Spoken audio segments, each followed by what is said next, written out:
They'll do anything to stop us, especially now. Because when is our opposition? He's been fighting for us for so long. So many schools of thoughts we've been through, yeah, to keep us strong. So tell me, what is it that you're willing to do to make our dreams come true? Yeah, make our dreams come true. Been a long time coming, but now we're here. So won't you stand up and show no fear? For the master, master teacher. Freedom for the master, master teacher. Freedom for the master, master teacher. Freedom for the master, master teacher. 'Cause he's a man of the hour. They kidnapped him for building Tamare. He put his life on the line for us all. And for the truth, the lies must fade away. Fade away. It's been a long time coming. Yes, let's be strong. For the 7 seals are breaking. It won't be long to make our dreams come true. For a life that's new. Some are called and few are chosen. But how about you? For the master, master teacher. Freedom for the master, master teacher. Freedom for the master, master teacher. Freedom for the master, master teacher. Freedom for the master, freedom, master teacher. Freedom for the master, master teacher. Freedom for the master, freedom, master teacher. Freedom for the master, freedom, master teacher. Think not that we are earthborn, come from earth we may be, but we are life on spirit, and without knowing we can never be free. Knowledge of this was lost when we were cast into blindness. The master teacher came and broke the chains of bondage. For the master, master teacher. Freedom for the master, freedom, master teacher. Freedom for the master, freedom, master teacher. Freedom for the master, freedom, master teacher. Freedom for the master, bring the master teacher. Bring the freedom for the master, master teacher. Freedom for the master, bring the master teacher. Bring the freedom for the master, master teacher. Freedom for the master, master teacher. Freedom for the master, master teacher. Freedom for the master, master teacher. Freedom for the master, master teacher. Freedom for the master, master teacher. Freedom for the master, master teacher. Freedom for the master. They did everything in their power to take this land and make sure that what's happening right now does not go on. They tried every trick in the book. They finished. They tried slander, defamation of character. They tried to lock brothers up, harass sisters on the street, stop every car coming down, make sure they did everything they could. And not one person come out and help us. Why? Because they had us marked as a cult. Oh, there's some crazy suicide cult.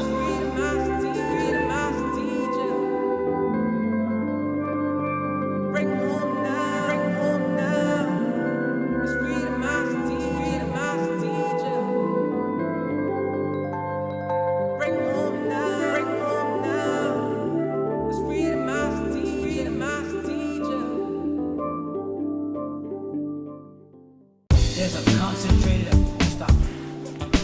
They'll do anything to stop us, especially now. Because when is our opposition? He's been fighting for us for so long.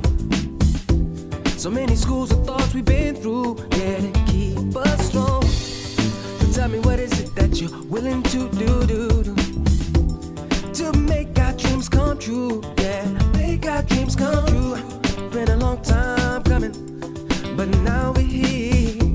So won't you stand up and show no fear? For the master, master teacher. Freedom for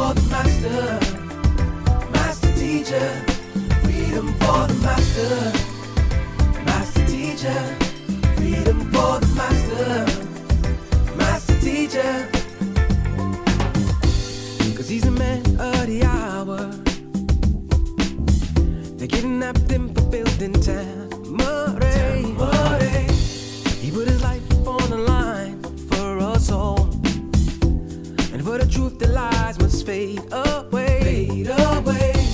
It's been a long time coming. Yes, let's be strong. For the 7 seals are breaking. It won't be long to make our dreams come true. For a life that's new. Some are called and few are chosen. How about you? For the master, master teacher. Freedom for the master, master teacher. Freedom for the master, master teacher. Freedom for the master, master teacher. Freedom for the master, freedom, master teacher. Freedom for the master, master teacher. Freedom for the master, freedom, master teacher. Freedom for the master, freedom, master teacher. Think not that we are earthborn, we come from earth, we may be, but we are life-born spirit, and without knowing we can never be free. Knowledge of this was lost when we were cast into blindness. The master teacher came and broke the chains of bondage. For the master, master teacher. Freedom for the master, freedom, master teacher. Freedom for the master, freedom, master teacher. Freedom for the master, freedom, master teacher. Freedom for the master, bring it master teacher, bring it master for the master, master teacher. Freedom for the master, bring it master teacher, bring it master for the master, master teacher. Freedom for the master, master teacher. Freedom for the master, master teacher. Freedom for the master, master teacher. Freedom for the master, master teacher. Freedom for the master, master teacher. Freedom for the master, master teacher. Freedom for the master. They did everything in their power to take this land and make sure that what's happening right now does not go on. They tried every trick in the book. They ain't finished. They tried slander, defamation of character. They tried to lock brothers up, harass sisters on the street, stop every car coming down and make sure they did everything they could. And not one person come out and help us. Why? Because they had us marked as a cult. Oh, there's some crazy suicide cult.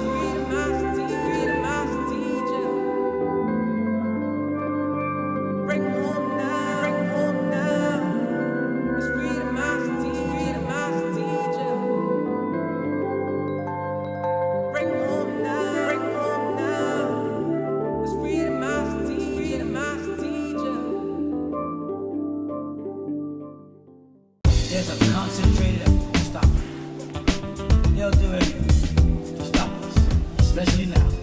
Because where is our opposition? He's been fighting for us for so long. So many schools of thoughts we've been through, yeah, to keep us strong. Rahubat Moisar. Greetings, family. Welcome to another OSM Ask Us Anything live. We're just waiting for more people to join. Share the link. Let everyone know we are live.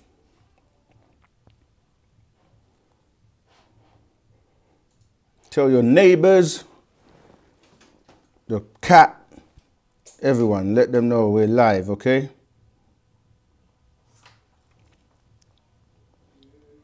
Just seeing who's on.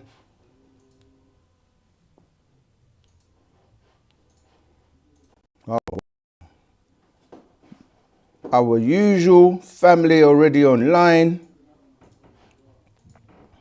Right off the bat, all the new team members to OSM, welcome, welcome, welcome. Wayne Harris, Rahubat. The Eternal Learner, Rahubat. Wizard Money Man, Rahubat. I Am the Entertainer, Rahubat. 7-6 Born, Rahubat. Freedom Alchemist, Rahubat. Elijah Muhammad Hassan, Rahubat. Edward Gillespie Jr., Rahubat. Alex, Rahubat. Duke, Rahubat. Philly B. Fatso, Rahubat. From DC. Courage Culture, Rahubat.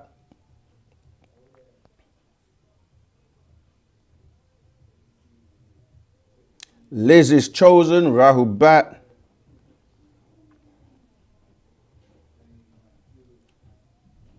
And Rahubat Coco Brown, Rahubat Reyes Sananda, Rahubat Harar, Rahubat everyone joining.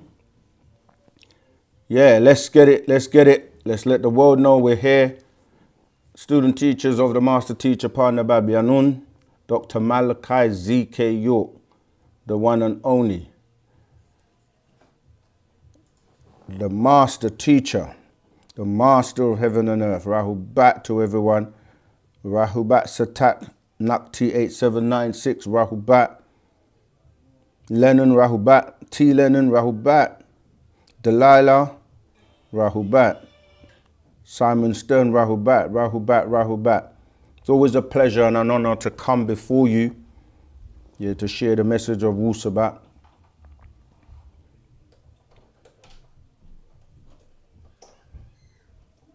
Remember, if you're going to ask questions, try and make your question as clear as possible.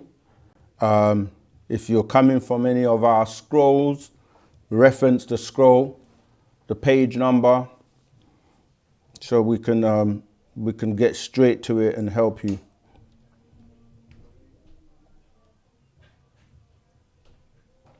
Yep, we're going to get into the questions. I see Courage Culture, you have a question already. Yeah, we just want to make sure that everyone settles and we share the links. Remember, you can send your question in live as well. You can call us on, if you're calling from outside the UK, then the number is +44. All right, +44. And then you put the 753 996 3882. So the international code for the UK is +44.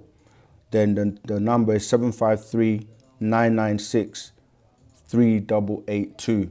Use your WhatsApp phone because it's free and you can call from anywhere in the world, all right?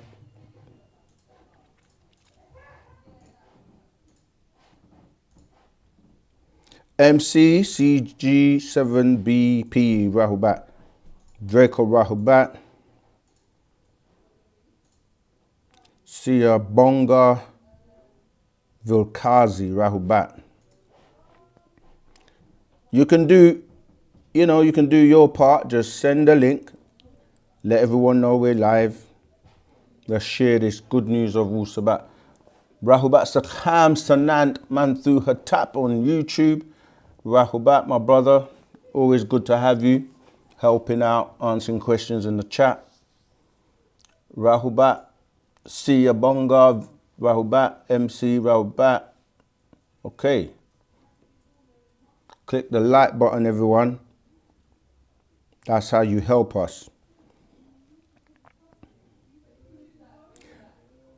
Yeah, I hear the Sakam Sanan Mantu Hatap's live readings every Thursday. Make sure you check those out, where you get to read scrolls that may not be available currently, and you learn together in a study group. So make sure you take advantage of that. And we have a lot of promotions and things for our loyal members and those that like a discount. You know, you can always get 10% off of all the orders that are designated as such on osmvision.co.uk. Check out neshat.co.uk for the bookstores in the UK.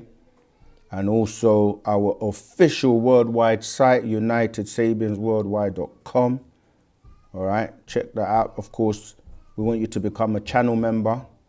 The numbers are on the screen.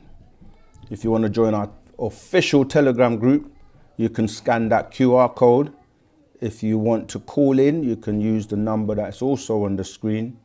And of course, remember, if you want to book a one-to-one and come and speak with me, you can send a message to the email at the top of the screen, info@osmvision.co.uk, to book a one-to-one with myself, Suken.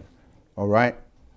And on that note, we welcome anyone from any walks of life, no matter who you are. If you want to come and have that one-to-one, you are welcome to come and, let's have a conversation. And I'm sure you've seen some of the conversations we've had already with different people from different walks of life, be they Christians, Muslims, Jews, everyday people. We welcome everyone, because Wu-Sabat is here to basically bring you right knowledge, right wisdom, and the right understanding, which leads you to sound right reasoning. Okay? And if you don't know what any of that means, then you can obviously ask us anything.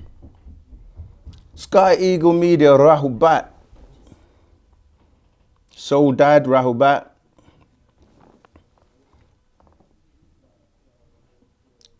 Edna Shell Drake, Rahubat. Prophet Baba William, Rahubat. Rahubat to everyone joining. And as of course, you can see the master teacher, Partner Babyanun, Dr. Malachi Z.K. York in the background. That's our master teacher, who without none of this would be possible. So we give him a shuk, as we say in our language. Okay, ashuk, divine love. Okay, let's get into the questions. Courage culture. My question is, why is it so hard for the people to understand their identity? Well, it's partly because of the control mechanisms that have been controlling the narrative of, the labels that people are given. Many people are afraid to ask questions, to study, to learn.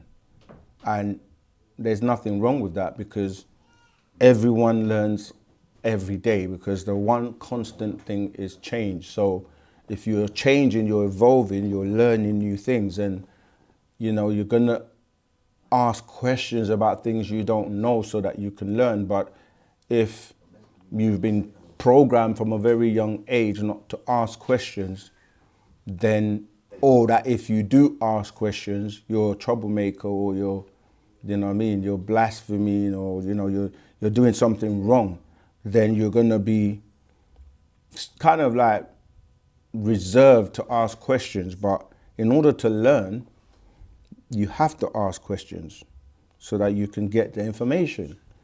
When children are born, that's all they do. Why, mommy, why, daddy? Everything you say to them, they ask you why. And why is one of those words that helps you to investigate, why, who, where, when, what. These are all words that lead you to know, because once you ask the question, if the people that you're asking don't know the answers, then you continue on your search. So it's like your senses are being controlled, meaning what you see, what you hear, what you eat or taste, what you smell. All of these things are mechanisms that you use to kind of like discern information around you. Goddess 9, the flesh, Rahubat, Chevy of 1774, Rahubat. So if you don't know who you are, it's like people have accepted what they've been given without really digging deeper to find out for themselves, if that makes sense. So there are many things that are used to divide and separate people into little groups, and the clubs that people fall into, whether it's based on, religion, you believe that you're part of a club, and that the people within that club, they're correct and they know what they're doing, and anyone else that is outside of that club doesn't belong, or they're somehow, you know, an infidel or a heathen, or, you know, they're not accepted. And you have so many denominations in religion, in both Christianity, Islam, and Judaism. So that's part of the reason why people don't know who they are. And you're given a story of a deity or someone that supposedly knows everything. He knows everything about you. He is responsible for the world and created everything in the world. But then you can't ask, and even the language him, you can't ask him any questions. And you have people that are supposedly his intercessor, or they say they are imams, pastors, you know, reverends, or all these titles that they have. And if you ask them the questions, they tell you that you're being difficult. And most of the time is because they don't have the answer.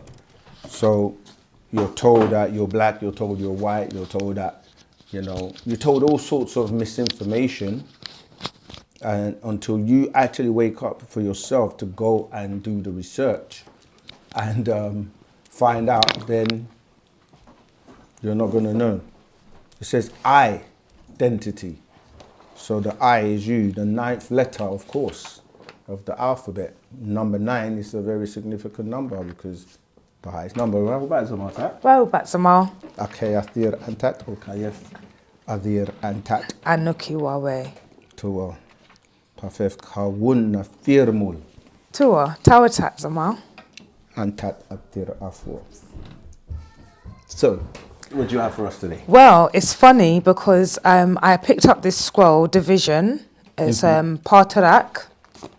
And what an alignment. I was just talking about division. That's why I had to come in just now. I was going to wait, but I thought, literally, as you was just saying, talking about division, I came to verse 7 in the scroll, and it was just such an alignment. So I thought I'd just jump in now and share that. And share and do a little reading. So I'm reading from the Revelations to Nuwapians, Partarak, the Way, scroll Division. From verse number 7, I have been informed that there is much quarreling amongst you as to who is true. 8. Who can be trusted? 9. Who is devoted? 10. Who is following wu-nuwapu to the letter?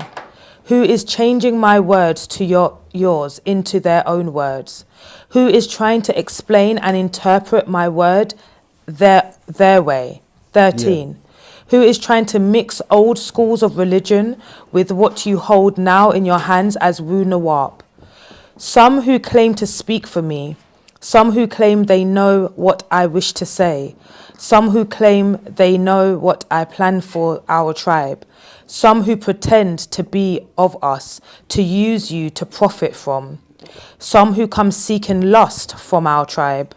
What I, Parnabab Yanun, mean by all this is that some of you say, I know him, I follow him. Others say, I knew him longer than them, I followed him. While others say, he is gone, come follow me. What fools these mortals be. I'm going to leave it there. Okay. Wow. Would you like me to continue? I just love that. Yeah, that is perfect, and it's so true. Tua. Yeah. Like we say, don't talk about it. Let it be known by your actions. So yeah, it's true. No one can claim, they know more than the master, or they've got the way. They don't know the way. Yeah. So I don't know if there's anything else you wanted to share, but that's beautiful. Yeah. I mean, I just reading a little bit more because it was just so related, and it was very relatable to class that we had here on Saturday as well. And I think even just further down, Baba says in verse 26, then why do you seek to be divided, to divide or to be divided? Why do you listen to fools who only wish to use and abuse you?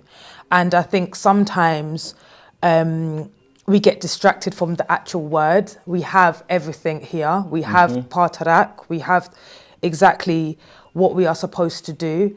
And we try to interpret things ourselves, or we listen to he said or she said, when we don't really need to, because we have all the actual facts. We have the way. So I just thought that was so relevant. Absolutely. And just can maybe give a bit of clarity and also peace to a lot of us, especially those of us that are new on our journey. If you're unsure, get the scroll, read it for yourself.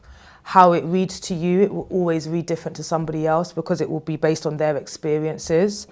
And absolutely. That's what I'd like to share. Before I go, I'd also just like to remind you all of our event that's coming up on Saturday the 30th of May, which is next week Saturday. Tickets are live for in-person and also online.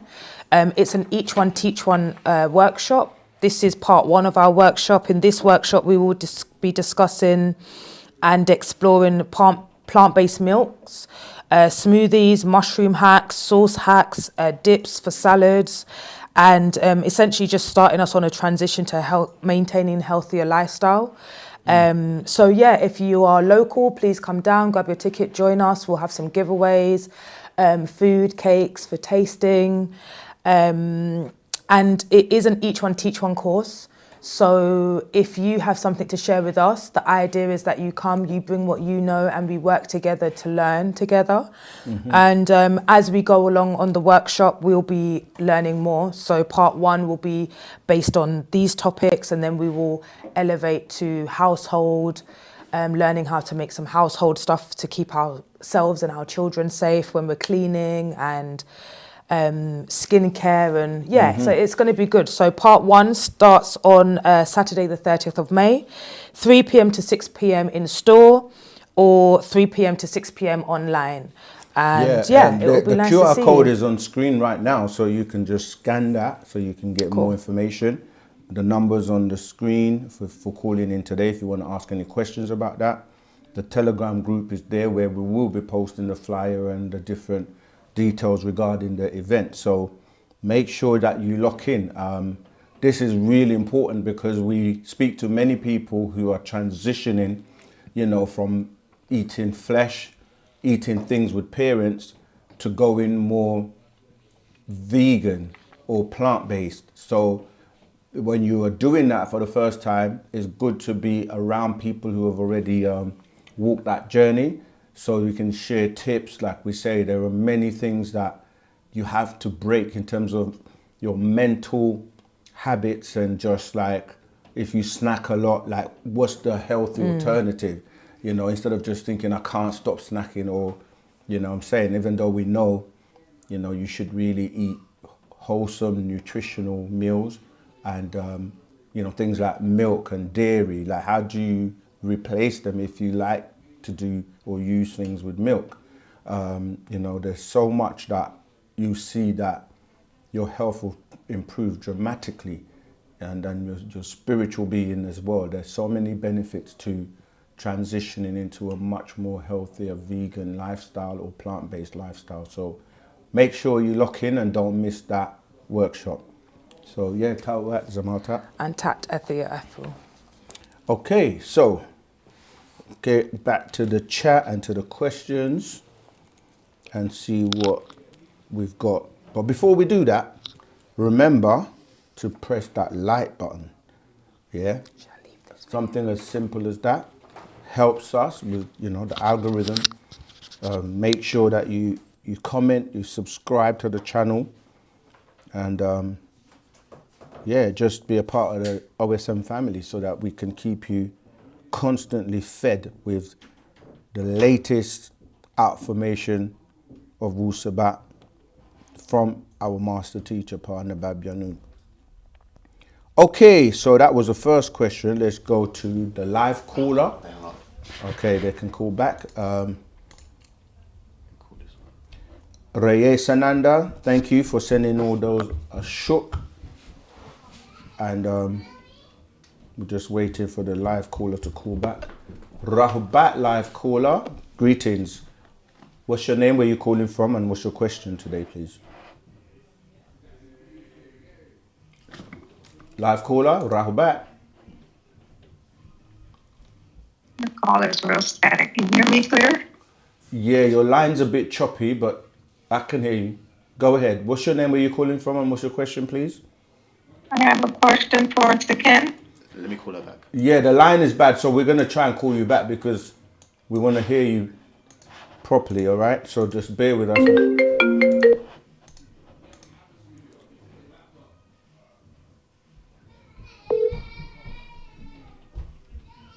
We there? Rahbat, yes, I'm here. I can hear you now. What's your name, where you calling from, and what's your question? So much better. This came from Saturday. I called. Didn't call, but from Saturday's class, the brother was starting to give an answer. I had a question on the meter neuter. Mm-hmm. And he was directing me to the scroll, the procession. Mm-hmm. And the question, he wasn't able to finish the question because we were able to get started, actually. Right. Okay. But so, I wanted to go ahead.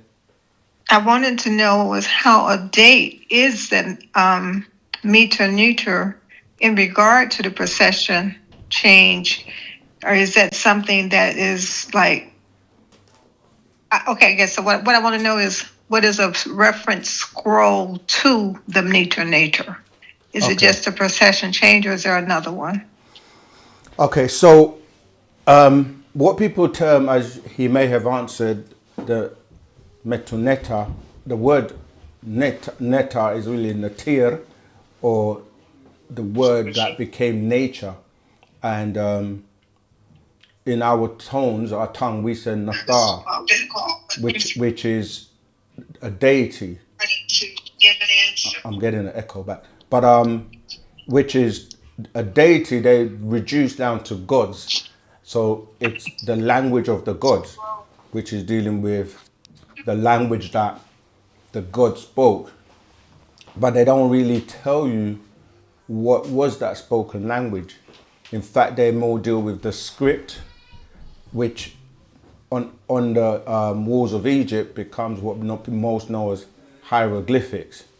So it's really all talking about the language of the gods, but the more important thing is what is that language, and what was written in that language, and what did it say. And that language is, the language spoken is Misbatia, or most know as Nuwapic. So the best book that will really go into that is the language of time, which is a scroll that deals with, this is the scroll here. It's called the language of time. Yeah, Pala Hedge, Shalel Wakut, the language of time. And this will then walk you through the way language came to be on this planet in the first place. And who are these deities or the gods that brought it down here? That would be our ancestors who spoke this language on Risk and on other parts of the cosmos, on Mars, etc. So it then came down here and it was first shown and given to the females. All right. So the procession change, which is an actual fact, I'm just looking to see if I have it with me. That really is talking about the cycles that bring about a change to this time period that we're in, that we know as the sun cycle or the Aquarian age, which is renewed every 24,000 years. So when that happens, I actually do have it here. When that happens, everything is renewed in terms of the truth and our language, because the language is key. Because when people are trying to interpret, words that they claim comes from deities, whether it's by the Bible or the Quran or any of these other books, it means you need to know what language it was in. But it's been watered down so much by the time it gets to what people are calling English today, that the message is lost. So Wu-Sabat, by you learning the language, you get the pure message of the gods. That's the language of the gods. And that's why, let me just, the procession change, 2012 AD, was really talking about the time has come for which we, Nuwapians, have waited for so long. The shift is soon. It relates to you Negroids and your relation to the Earth's central sun, right? The Earth's surface and the outer sun, because you're standing on the ground and you have a lit live sun within you known as your solar plexus, which interacts with the sun that's inside of the planet Earth. And then those two suns have to align with the planet that's outside the Earth to connect you and ground you to the planet, and to outside the planet to the cosmos. All right, so these changes that are taking place by way of the procession will affect the beings on the planet. And this information was written, 24,000 years ago. And in the last 6,000 years is where a lot of the distortion and misinformation and chaos by way of religion came in. So the procession change deals with the mathematics of the planet in terms of, like it's 24,000 mile circumference. The fact that this is referred to as Project 24 by the extraterrestrial that were responsible for governing and managing this planet, and it ties to our genome, which are the 24,000 genome that has been obviously deciphered by the Human Genome Project. So it's the procession change is telling you about this time that has come and how everything needs to be renewed, and especially the language. So that's Metaneta is really the beginnings for those who get back and make their way back to ancient Egypt to read the writings on the wall, but they don't get the full understanding because it's coded as well. And unless you know what we refer to as the Safaf, okay, which is the ancient name for what people are calling hieroglyphics, then from that it goes into the language itself, which is Misbatia. So does that help? I mean, we can... New caller, they hung up. They hung up, okay. It's a new one now. All right. Greetings, new caller, Rahbat. What's your name? Hello, can you hear me? I can hear you. Awesome. First of all, I just want to say it's nice to meet you guys. I've been watching your stuff for a while now, and I just want to say thank you for spreading the truth and, teaching one to reach one. I think that's what you guys say, right? That's right. I have a couple questions, if that's okay. Sure, go ahead. So my first question is, I was watching a video on different Pleiadian races, and in the video, they mentioned a star within the Pleiadian star system called the Maya, and they said that that star is linked to the Hopi Indians and the Mayan civilization. I am from Guatemala, and I do have Mayan blood in me. I was wondering if that has any truth to it. Right. I mean, you said you were watching a video and they say, who is responsible for the video? And because we always like people to reference where the source of the information they're talking about is coming from, because we don't really want to speak on behalf of other people. We speak on behalf of what we teach. So do you know who the author of the video is and what? Yeah. I don't know if you've heard of the YouTube channel called Gaia. It's like really big. Yes, I have. Yeah. Yes. Right. That's where I got that information. That's the video that I watched. It said that the Hopi Indians and the Mayan civilization was linked to the star Maya within the Pleiadian star system. And I'm just trying to get some information on my or like my culture per se, like within the Mayan civilization. So I was wondering if you guys knew anything about that, if that was true or anything like that. Right. Yeah. So we one thing that people should know is most of the stuff you see on Gaia is taken directly out of our information from the master teacher Panda Babyanun, who was teaching about, you know, the Maya and the Dogons, and you know how they link to different, you know, like Sirius A and B and C and all that type of information. So we would generally say to people, go and question them and ask them about what they're teaching, because what you'll find is that when you get to a certain point, they're not able to give you the answers, but they do read our books. I mean, I've watched a video that they've put out and literally they were reading from our scrolls verbatim, you know. But yeah, in terms of, you know, the Hopi, and they all relate because they come back from our ancestors. So this book here called, in terms of you wanting to know how it relates to you, this book here called Let's Set the Record Straight, we'll go into that. If you haven't read this, it's a good one to start with.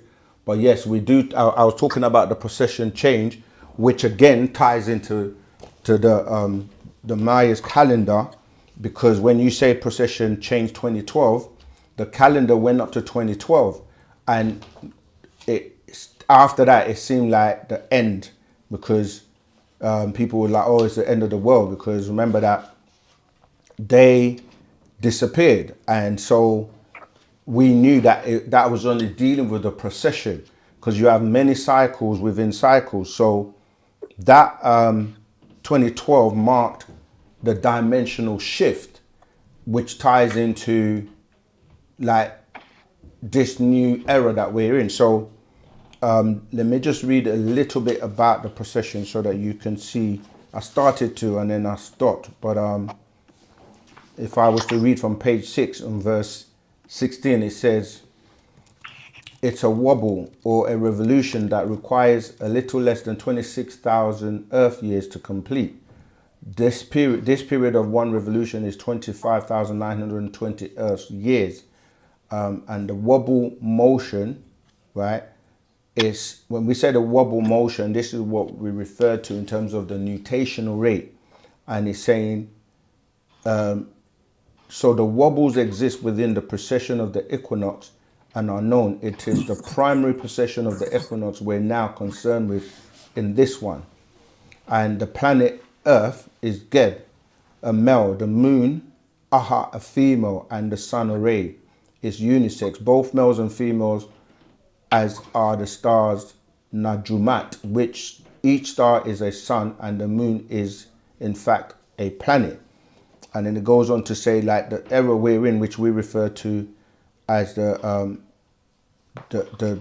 cycle or of Ptah. But anyway, it says, so as the wobble of the planet Earth, Ptah Nun's axis slowly turns in a circle, it eventually points to and passes through all 12 of the heavenly constellations of the Dendera, one after another every 2 hours. This means that the precession of the equinox points to or enters a new constellation every 2,160 years, or around 3,000 Earth years.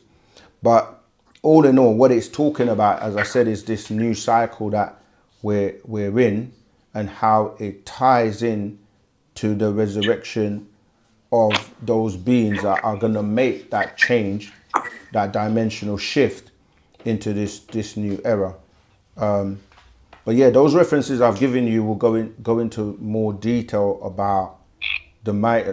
I jumped to page 34. It says, in fact, let me go back one. It says, we as ancient Egyptians possessed this cosmic knowledge from the beings who came to Earth, called Parnataru, which tied into the word I said before, as in Neteru, or they say Metu-Neta, right? The Parchemenu, which are the Ogdoads, passed Septu by the great Bennu crafts long ago, and would pass by every 3,600 years, which then it was later given to the Mayans, or the Mayans, Olmecs, the Tibetans, and the Hindus to watch the stars to mark the times of change and return.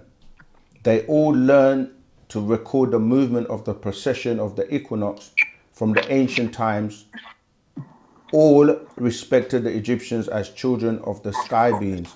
All cultures and religions based their belief system on these beings, or Nataru, who came to earth and created Hu-Minu.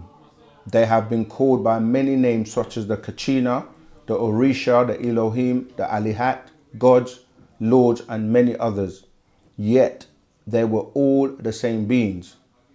Yeah, so that's all tying into that. And the last, I'll read one more paragraph. It says, after a time, Caucasoids changed many things about them and turned the Shesmu, evil beings also from the skies, who asked for flesh and blood, which became their religious rituals.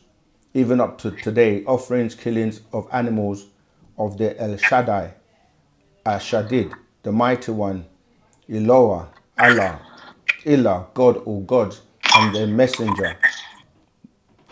I think your phone is echoing back. Both good or agreeable and bad or disagreeable, called Moloch, Malak,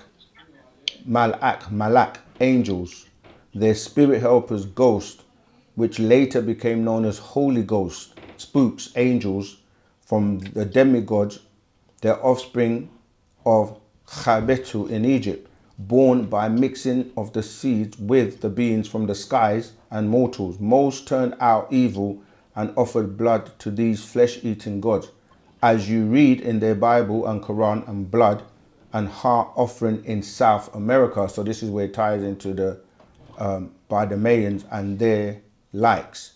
All right, so it will be good to get these scrolls so you can get more details, but it does tie in to them coming from the skies. But Gaia, they just, as I said, they literally take the information that the master teacher has been putting out and distort it or add bits and pieces. Does that help? Yes, it does. And I have two more, but one question to build off that. So, what would the relationship between the Mayan people and, or if there is any relationship at all between the Mayans and, you guys call yourself the Nuwapians, if I'm not mistaken. Mm-hmm. And you guys say like the or you guys teach that you guys were, or the Nuwapians were the first on planet Earth, correct? Tua, descendants of the original beings, yes. Yes. So what relationship would the Mayans have with those people, or with that culture, if any? They're our children because they tie into, like, okay, when you look at most of the beings on the planet, even like when you talk about, people talk about the Anunnaki, for example, because the main and the whole South America ties into Enki, all right, of the Anunnaki.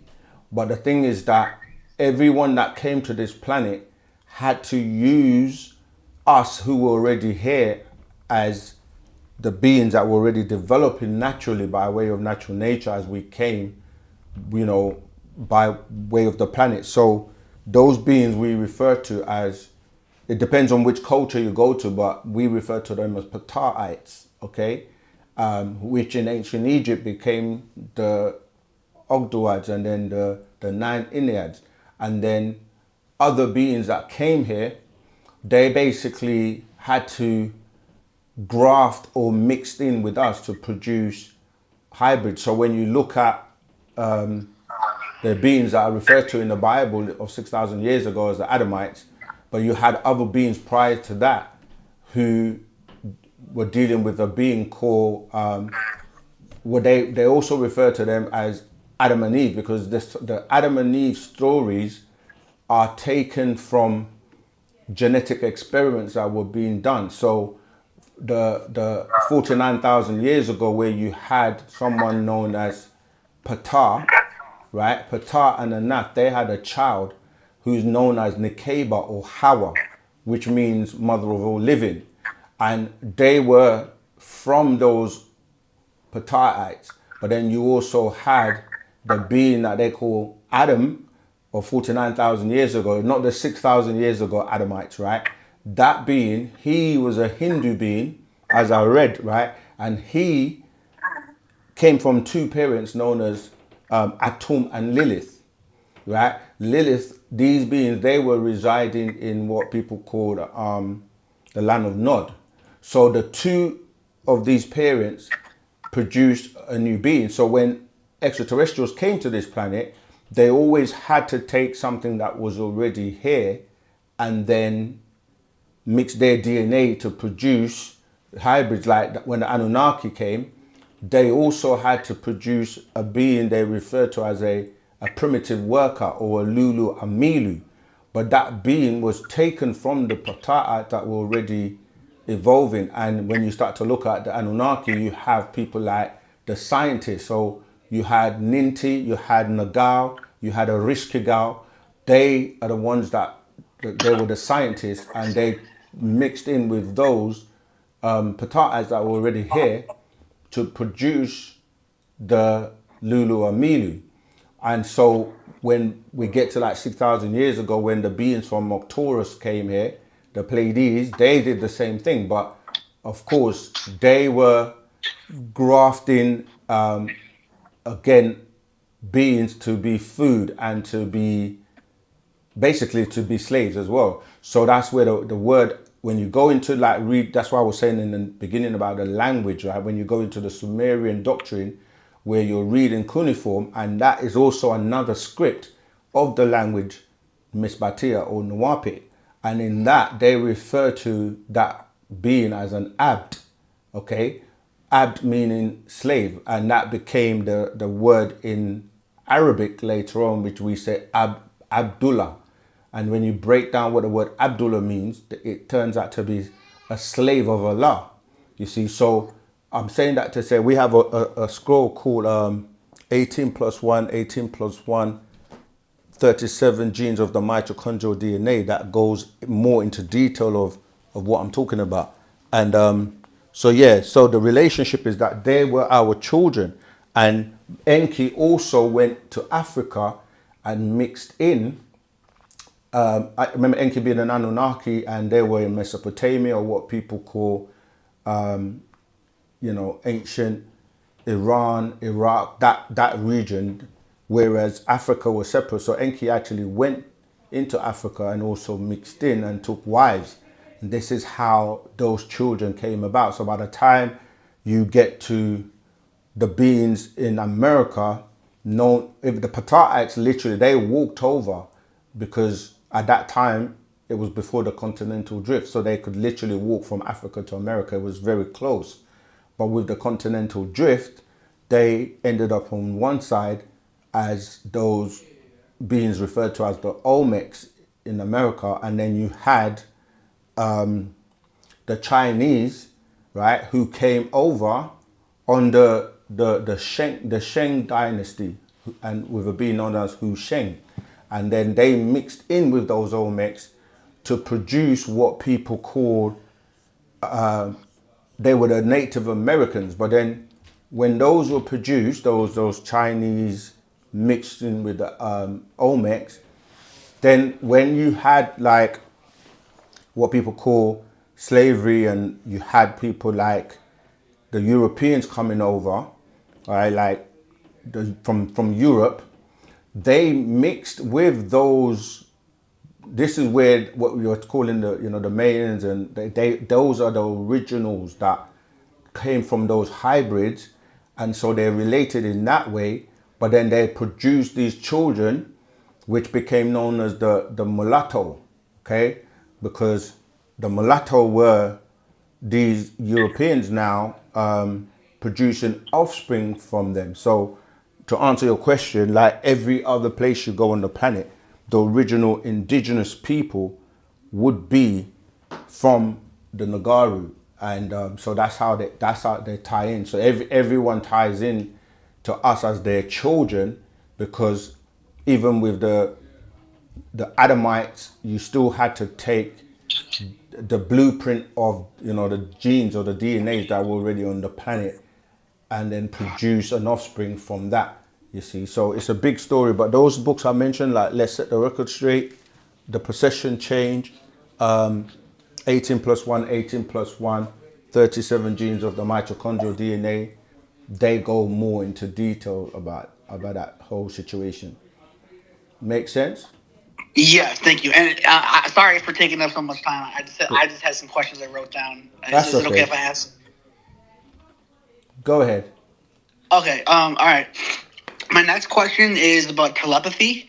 This is kind of, I want to give context of a video I saw with you guys sitting with Christians, and you asked one of the Christians, when you pray, do you hear a response? And he responded by saying, no, that's spooky. And then you guys were like, yeah, that is pretty, or you said like, yeah, that's spooky. So with that being said, I had my I guess we would call it my first awakening in 2018, where I randomly just felt connected with all there is, all there has been, and all there ever will be. That's kind of how I put it in my head, where I felt oneness with the world, with nature, with everything. And I experienced a voice speaking to me for the first time, like an actual back and forth conversation. I can't really recall what that was. But fast forward to 2024, I experienced it again. And in 2025, I experienced it again. And it's kind of been constant ever since. So my question is, sorry, I wrote that down. How do I know what's communicating with me? Because, for instance, I'll give you an example of one of the voices. When I'm watching one of your videos, like your YouTube channel videos, sometimes you specifically, who come like a voice comes in my head with your accent and your voice, and I can hear it very clearly, as if it's actually you speaking to me. But I'm not sure if that's like your higher self, or if it's like interference or a trickster energy trying to manipulate me. So how would I go about determining like what is what, if that makes sense? It makes a lot of sense. Like we say, you do have a radio in your head, and let's start off with telepathy. Like when you said telepathy is one of your highest senses that most Correct. people have not utilized or didn't realize is there. So when you're hearing many voices in your head, also telepathy, like remember I was mentioning about the Pathaites, that word actually relates to those beings as a telephone, because if you go back and research how the telephone came about, it's really telepathic, or a telephone to the Pathaites, or like we say, that's us, right? So we have abilities that we utilize when you're in tune with your higher senses, being intuition, psychometry, telepathy, and clairvoyance, right?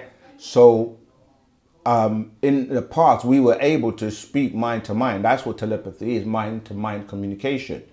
And we have a master secret called mind linked, because when you start to study quantum physics, specifically quantum entanglement, it means, and then you mentioned the all. This is what we teach. We have a part tarot called all expanding, because when you really look at things, when we say all in English, that's the best word we can use to try to explain and describe what it means to try to be one with all, right?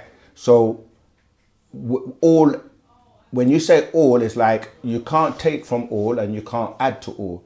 So being in Correct. tune and connecting to all is the journey. But having said that, there are different levels in terms of the hierarchy. So telepathy is the ability to communicate with other people. So when you get in tune with someone, and it doesn't matter where they are in the cosmos or in the galaxy or in the universe or in another country, when you start to vibrate on the same frequency as that person, even if it's like you're saying, watching our videos, and you're constantly in tune with that, your mind is linked to that person.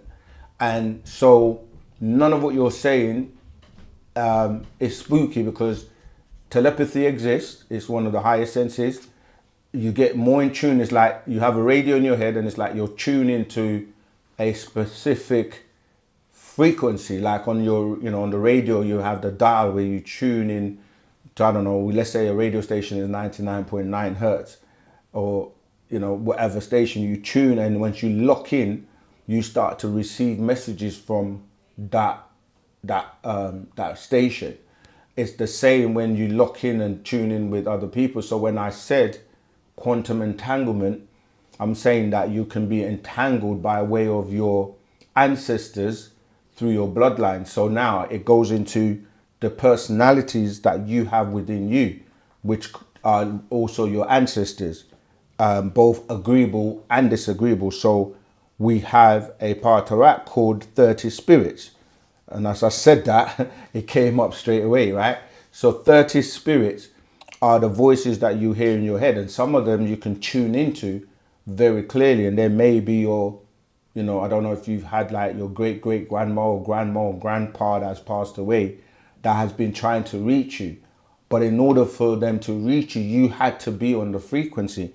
They had to tune in with you. So what I would suggest for you is to start reading these scrolls that will help you to know how to manage these higher powers like telepathy, clairvoyance, intuition, and psychometry, and how to understand that you do have that ability to communicate with any being. And so when some extraterrestrials, which now is being revealed more and more to the world by way of disclosure, when extraterrestrials come and they meet or they, visit people, or people get abducted, they communicate with them by way of telepathy, and they're able to speak in a way that can be translated into the language that you understand.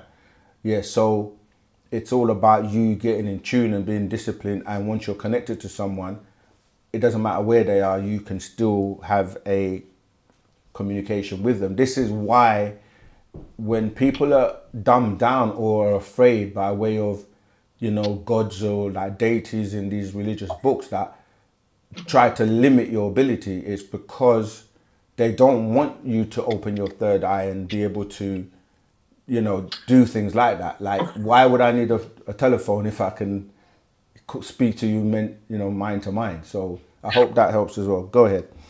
Yeah. So, okay. So, and then with that being said, is that you talking to me when I'm watching your videos, or is that like an ancestor of mine, or an extraterrestrial trying to impose, like trying to pretend it's you speaking to me? Right. That's why I said to you to get this part right called 30 spirits, because it's all of the above. Like when you're in tune with someone, like if you were in tune with me, we could communicate. But at the same time, you do have extraterrestrials that ride certain wavelengths, because when you think about sound, how it works, or even when we're talking about radio, right, those are radio waves.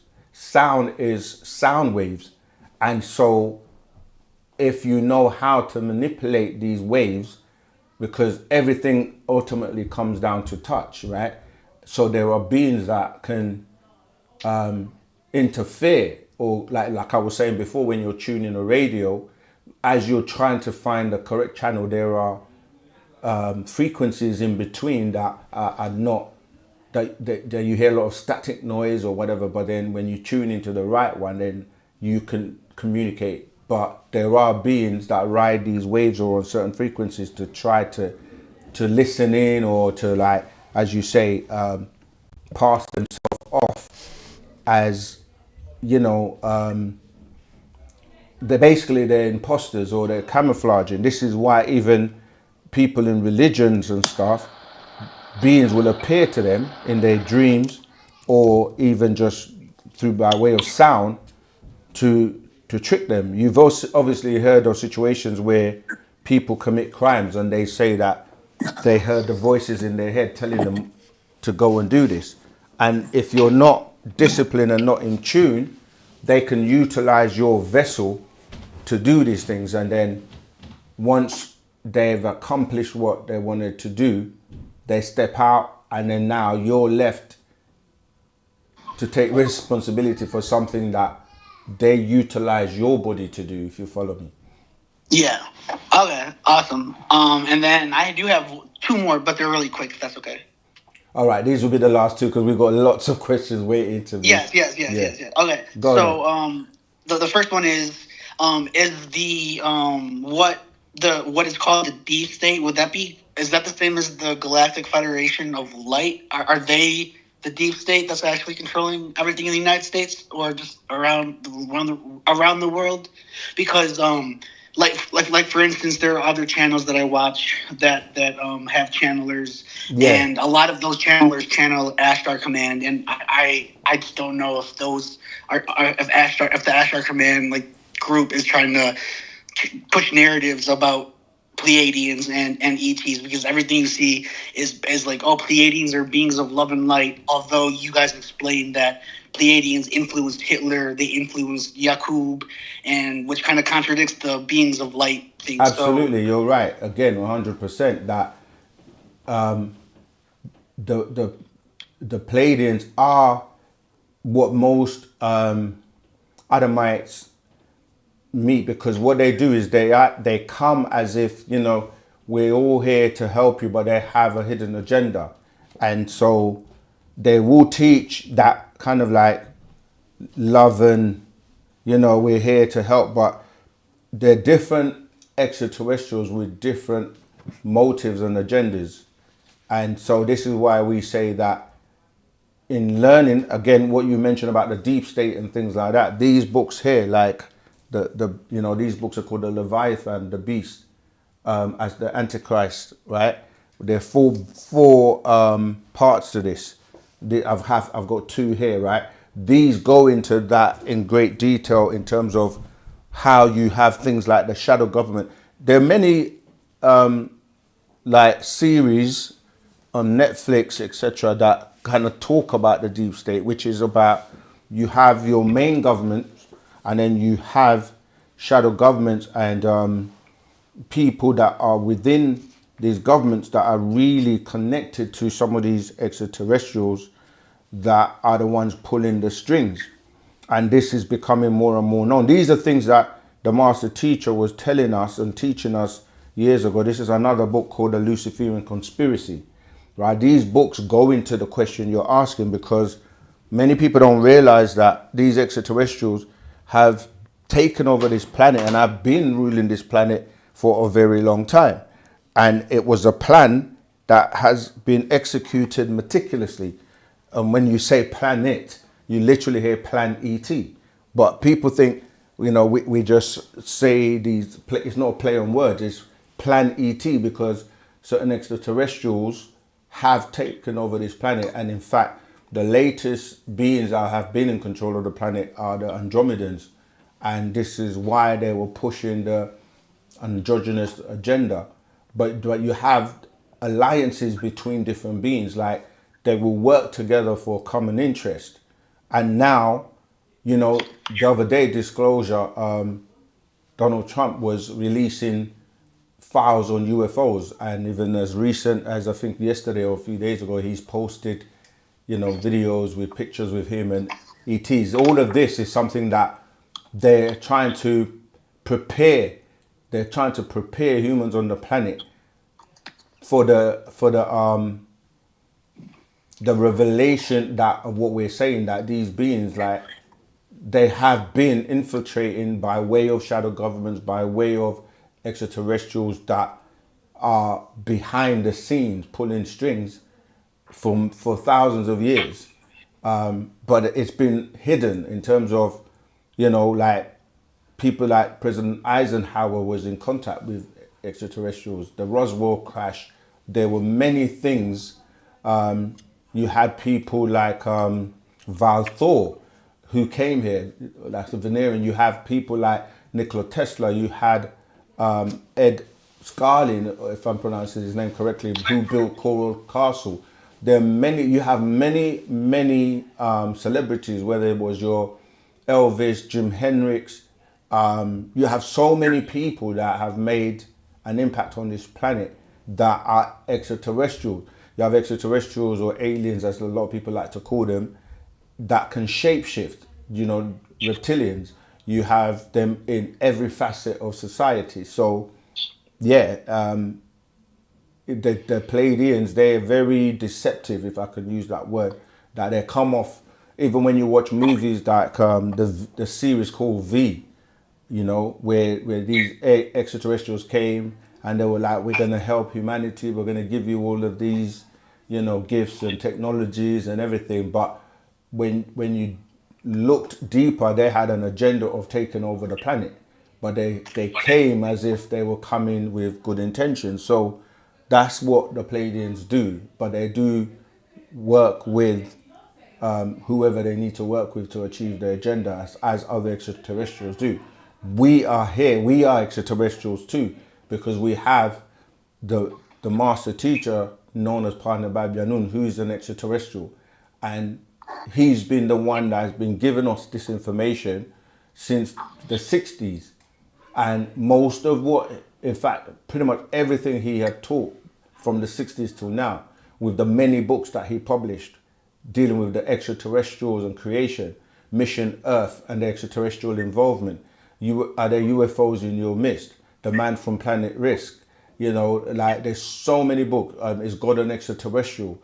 So many books that he went into great detail about these aliens, the year 2000 and what to expect, the Millennium Book, many scrolls that if you seek out those scrolls, you will find out he was talking about most of the projects that are now being found in these files that are being revealed, you know. So yeah, you're getting on point with what you're saying. Okay, and I can just call back next time for later conversation. But I just want to say thank you for all you do for us humans, and thank you for teaching and teaching the truth and spreading what Dr. Malachi Z. York started. So I just want to say thank you for that, and I hope you guys have a blessed and beautiful day. Thank you. Remember, join our Telegram group. You can keep asking questions in there, and also our classes that we have every Saturday. All our classes are normally free. So yeah, just don't stop learning, keep researching, and keep asking questions until it's crystal clear in your head. All right? Sounds good. Thank you. All love. I love. Ashok Wadu. Okay, right, let's go back to the questions in the chat that are building up and see what we have. Yeah, and remember, you can help us by leaving a review on Google. We're in a day and time where the currency is, how many likes, how many views, how many comments, and, like reviews, etc. That really help us. So when you hear people saying thank you for the work you're doing and so on and so forth, the best thank you can give us is to leave a comment and, just help us with the algorithms. Okay, greetings, Rahubat caller. What's your name, where you calling from, and what's your question today, please? Rahubat, my name is Benedict and I'm calling from South Africa. Rahubat. All right, I have a few questions. So my first question is, considering that reincarnation is possible, and let's say people who've died many years ago have reincarnated, are mediums or psychics legitimate in claiming they have the ability to do readings on these deceased people by challenging these dead people's energy, or are they communicating to a false spirit? It's a combination of both. Like with everything, you have people that have gifts and they use it in an agreeable way. And then you have those that are referred to as sorcerers and, witches and warlocks and so on and so forth, that they beckon and channel disagreeable entities, with things like the Ouija board. And, they actually made a movie about this where you're contacting, even just in the churches, like these holy roller churches, like even like the Pentecostalists and, certain people that basically, when you look at religions, they are dealing with the worship of the dead. And some of these dead are trapped here. They're disembodied spirits. And even some of these fallen angels, they were, basically they don't have a physical body, but they're still here and they roam around. And if you look at churches, a lot of churches have a cemetery in this close vicinity. So when they are beckoning and calling on names, and the names are tones and vibrations, so you see what happens is like some of these disembodied beings, they come and try to fuse with the physical body, and they go into a trance. They start, having convulsions, foaming and falling on the ground, and they call it catching the Holy Ghost. That's so literally what you're doing is, and then they start to speak in what they call speaking in tongues, which is a misinterpretation of speaking a language called gibberish. This is the language of when a spirit entity is being called or being fused with a physical body, and they try to speak, and now you have the combination of the human person trying to speak, but then the spirit or the ghost is also trying to speak. So they just start speaking in a tongue that no one can understand, but they think it's a great thing. So you do have people that will, they're seers or they're healers or they have abilities, but the ones that generally are doing it for money or like trying to tell you your future and so forth, they refer to as sorcerers. So it depends on who it is and what they're doing.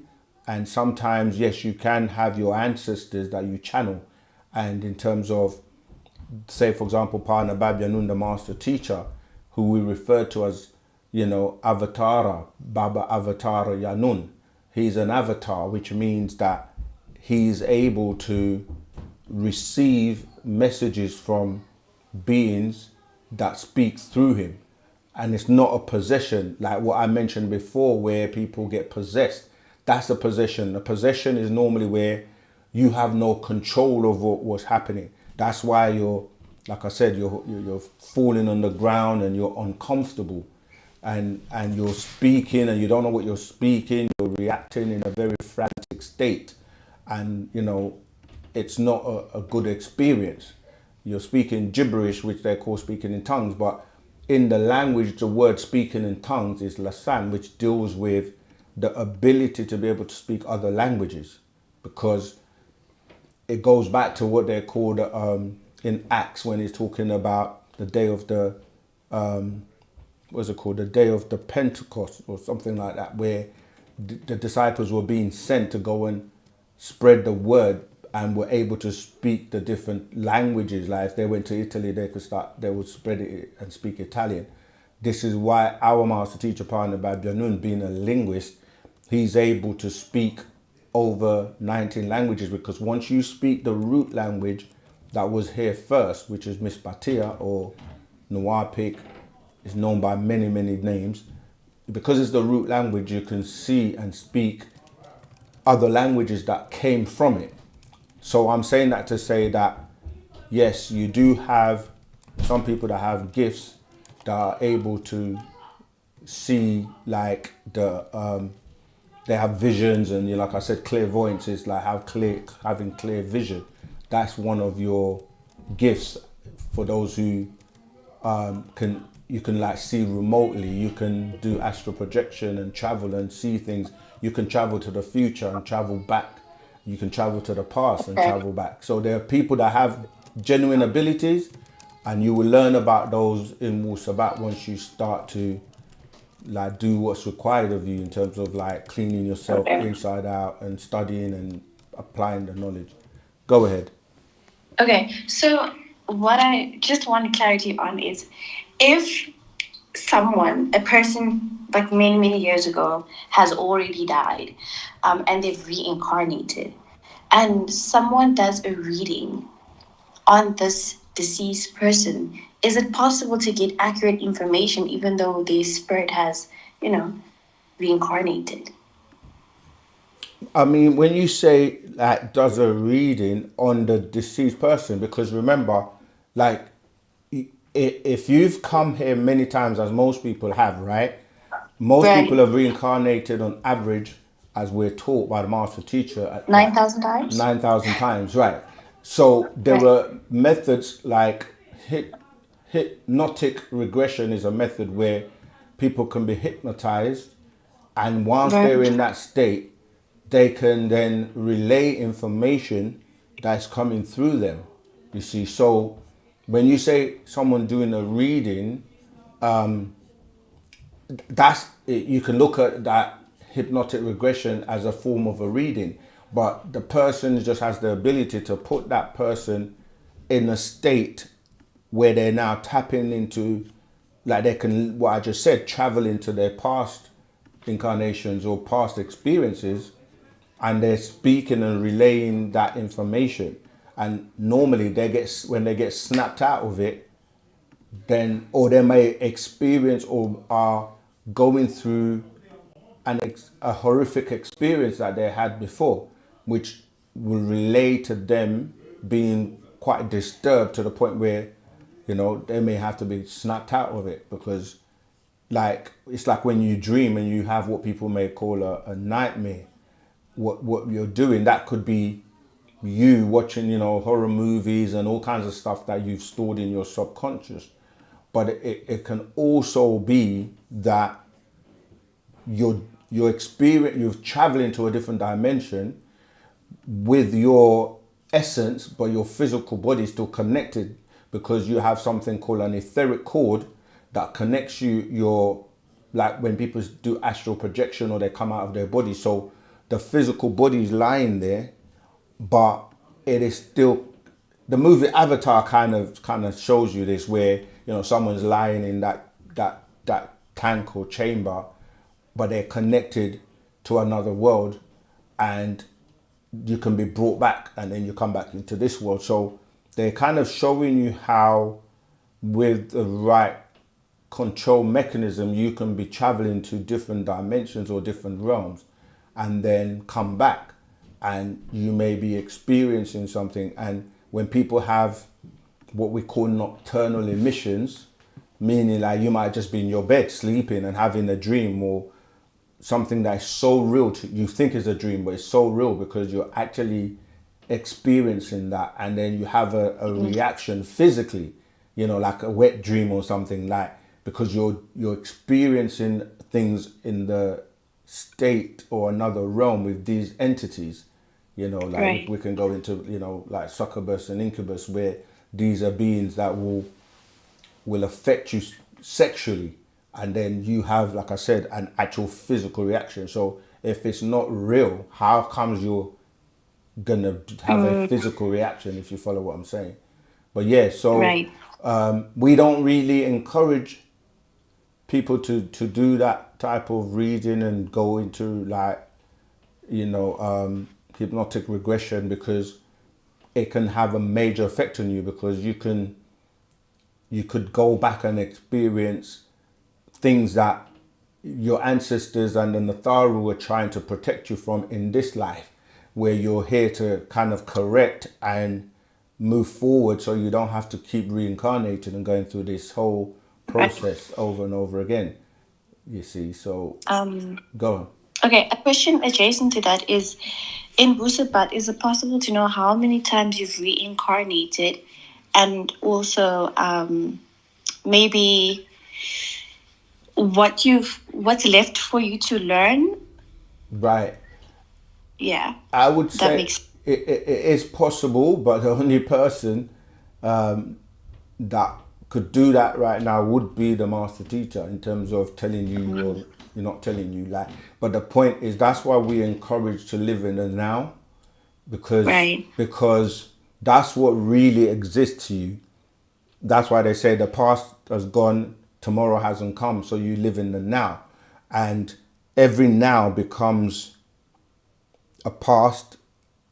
So even though you can go backwards, you don't lose your lifespan, but if you go forward in time, you do lose your current lifespan. But because we don't know if this is our 24th time, 1000th time, or the 24th time, because you don't know, that's why it's so precious to like live in the now, so that if you did cross over and it was your last time and your last chance, and you haven't perfected yourself, haven't accomplished your purpose, then that's it. You don't have any more chances. So we always say, because you don't know if it's your last time, or Okay. yeah, you just have to do your best. But only partner Babi Anu will be able to tell you what number you're at Okay. in terms of your number of times that you've been here. Okay. The last question. I've understood that a woman can birth a 6 ether being or 9 ether being or a soulless being. So my question is, in Wu-Sabat, how much value does reproduction hold? And is there a particular purpose or significance in bringing life into Earth?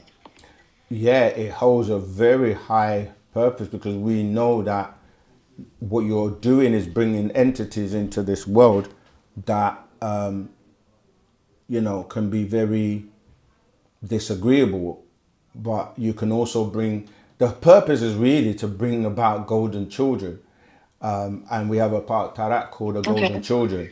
But to have a golden child Right. means you have to be, you yourself and the mate that you're with and the person that you're with have to be on a certain level to produce a golden child.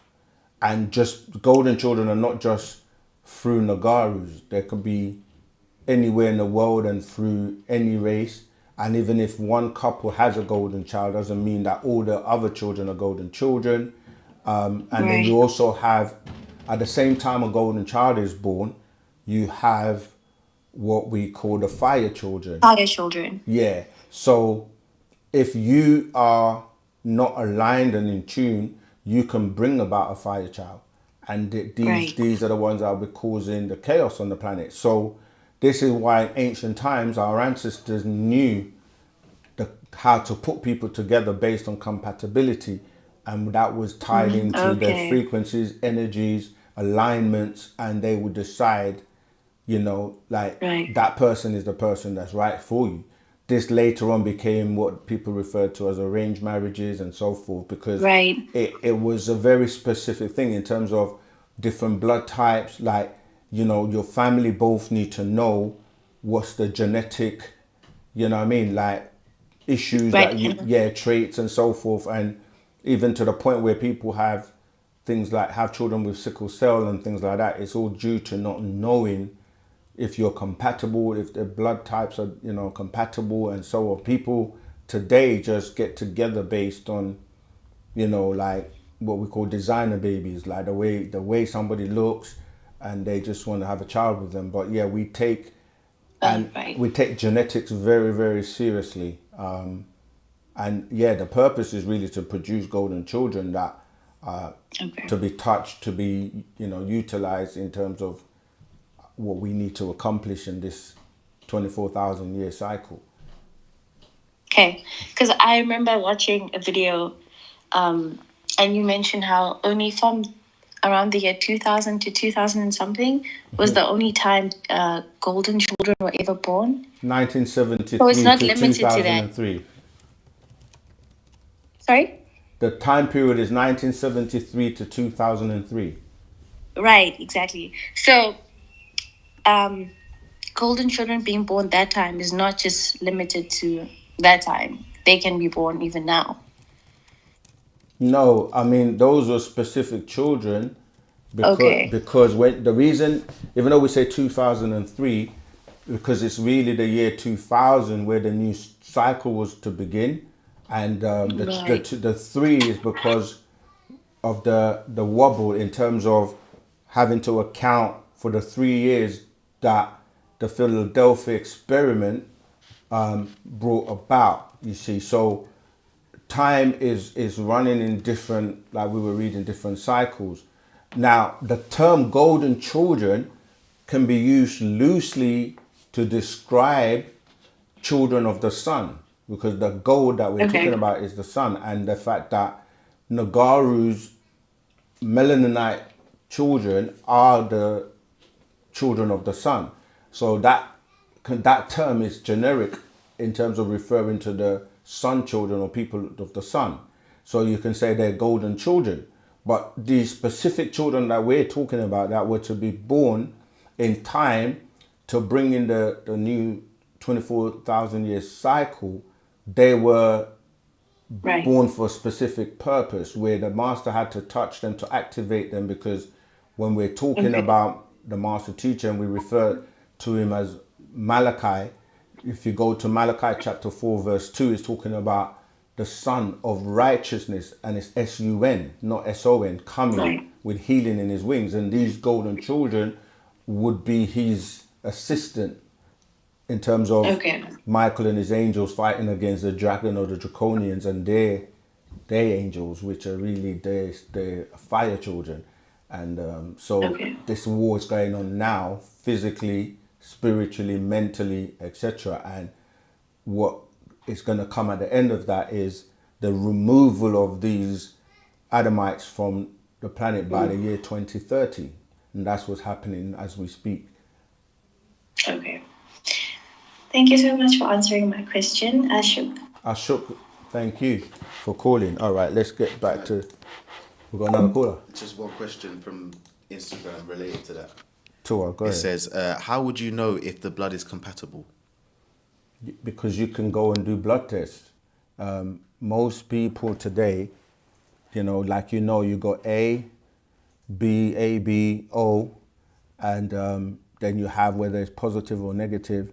Then you also have the RH factor. So you just go and get a blood test and then see what the other person's blood type is. And then there are some blood types that are incompatible. Greetings, caller, Rahubat, as we say. Okay. Yeah, so that one is it's a simple one. You just, get a blood test. People can find out what blood type they are and see if it's compatible. Saket Ra, I want to thank you for your donation. Much Ashok, every little helps. We have so much work we are doing, and we've got a lot of surprises and things that we're working on for you. So any little help is much, much appreciated. Rahubat caller, greetings. What's your name, where you calling from, and what's your question today, please? My name is Tariq McCoy. I'm calling from Texas. I'm from Texas.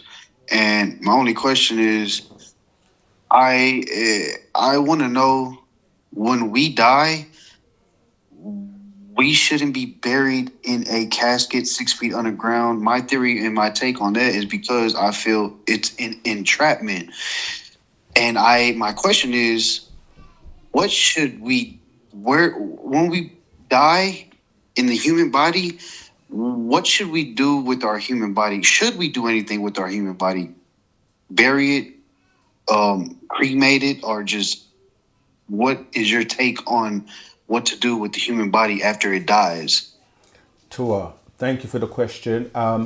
We, as in Musbatu or Sabians or Wu-Sabat, we in our culture at this present time, we cremate because we know that the rites and the rituals that we used to do in the past, where we had our own autonomy, our own land, and that is not possible right now. So because you have to protect your organs and you have to know that the physical body is tied in terms of the parts of you that are connected to the etheric you, to the spiritual you, that in order for that to be released, cremation is the best way, because organ harvesting or your blood that is still within your bones in the marrow of the bone, it takes a long time for your physical body to decompose.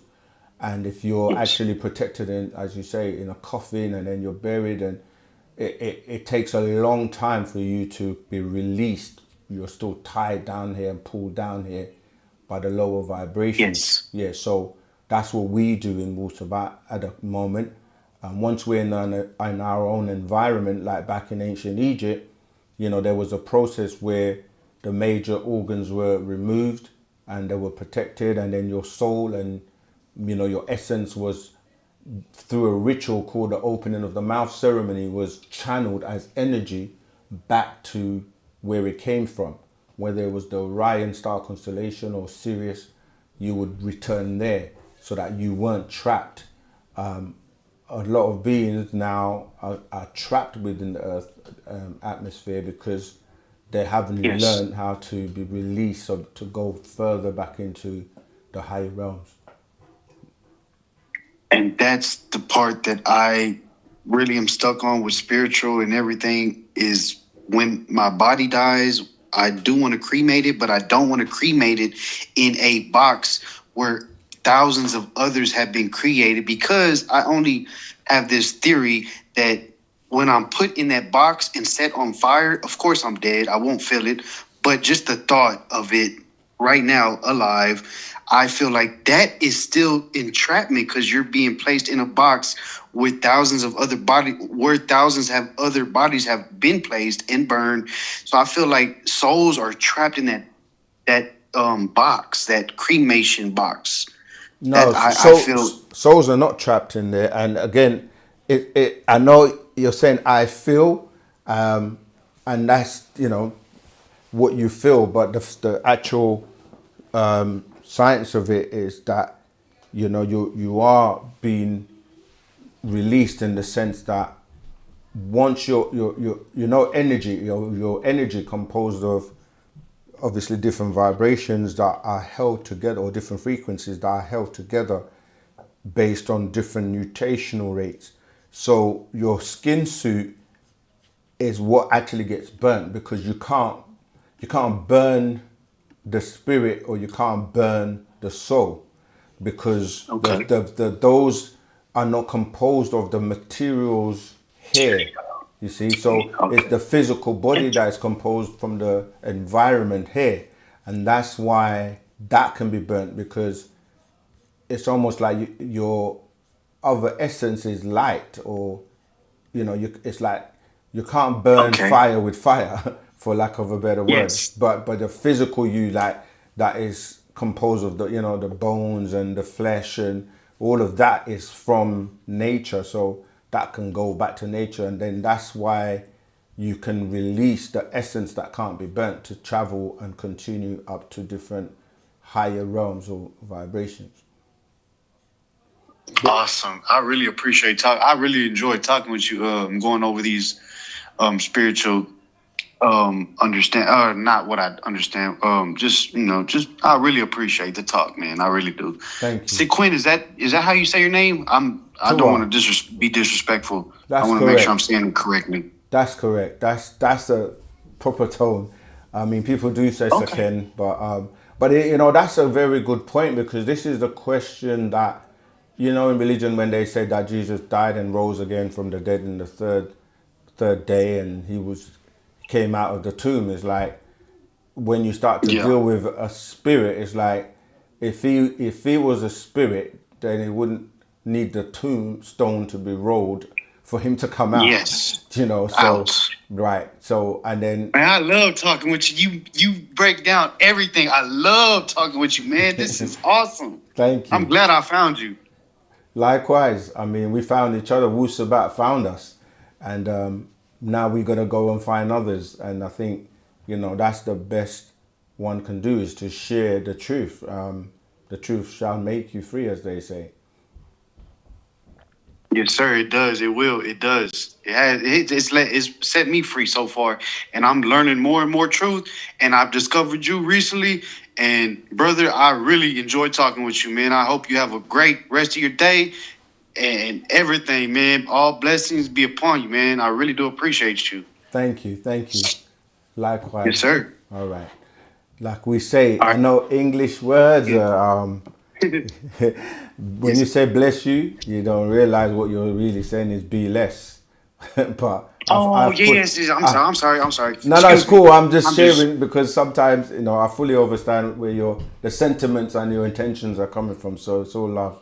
But just for the audience, we like to, you know, people be saying certain things every day and don't realize that they're I don't reinforced. realize it. Yes, and that's why I Yeah. love talking with you, because you point out all the little, every little and every major, the truth behind it. You pointed out, and I love that. Thank you. I love it. Thank I you. really appreciate it, man. Appreciate it. And I'll be in touch, man. I'll be in touch for sure, because I Sure. don't. I'm not religious as far as Christianity. I was a Christian growing up, but I'm not no more. I gave up religion, and I'm actually against all religions because I don't believe in religion. I believe it's man-made. It is man-made, and I feel like it's for dividing and conquering. Everybody who is this religion and that religion, they divide and conquer. They're trying to conquer the next day or whatever it is. They're just trying to conquer and surpass the next religion, and I don't want to be a part of that. I'm not a part of that. I'm me.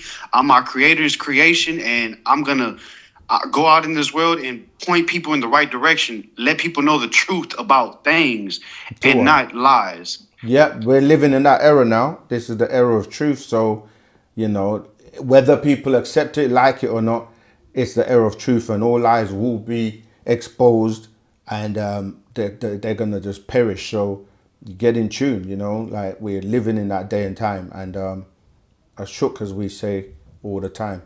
And we've got a video on YouTube with you know, the elder, a Christian, who said he wasn't a Christian anymore, but you know, that was very, very interesting. So if you people haven't checked that out, I think we can post the link, yeah, so you can check that out, because it just goes to show you how religion has you spellbounded, and you need to be free mentally so that you can actually see things for what they really are.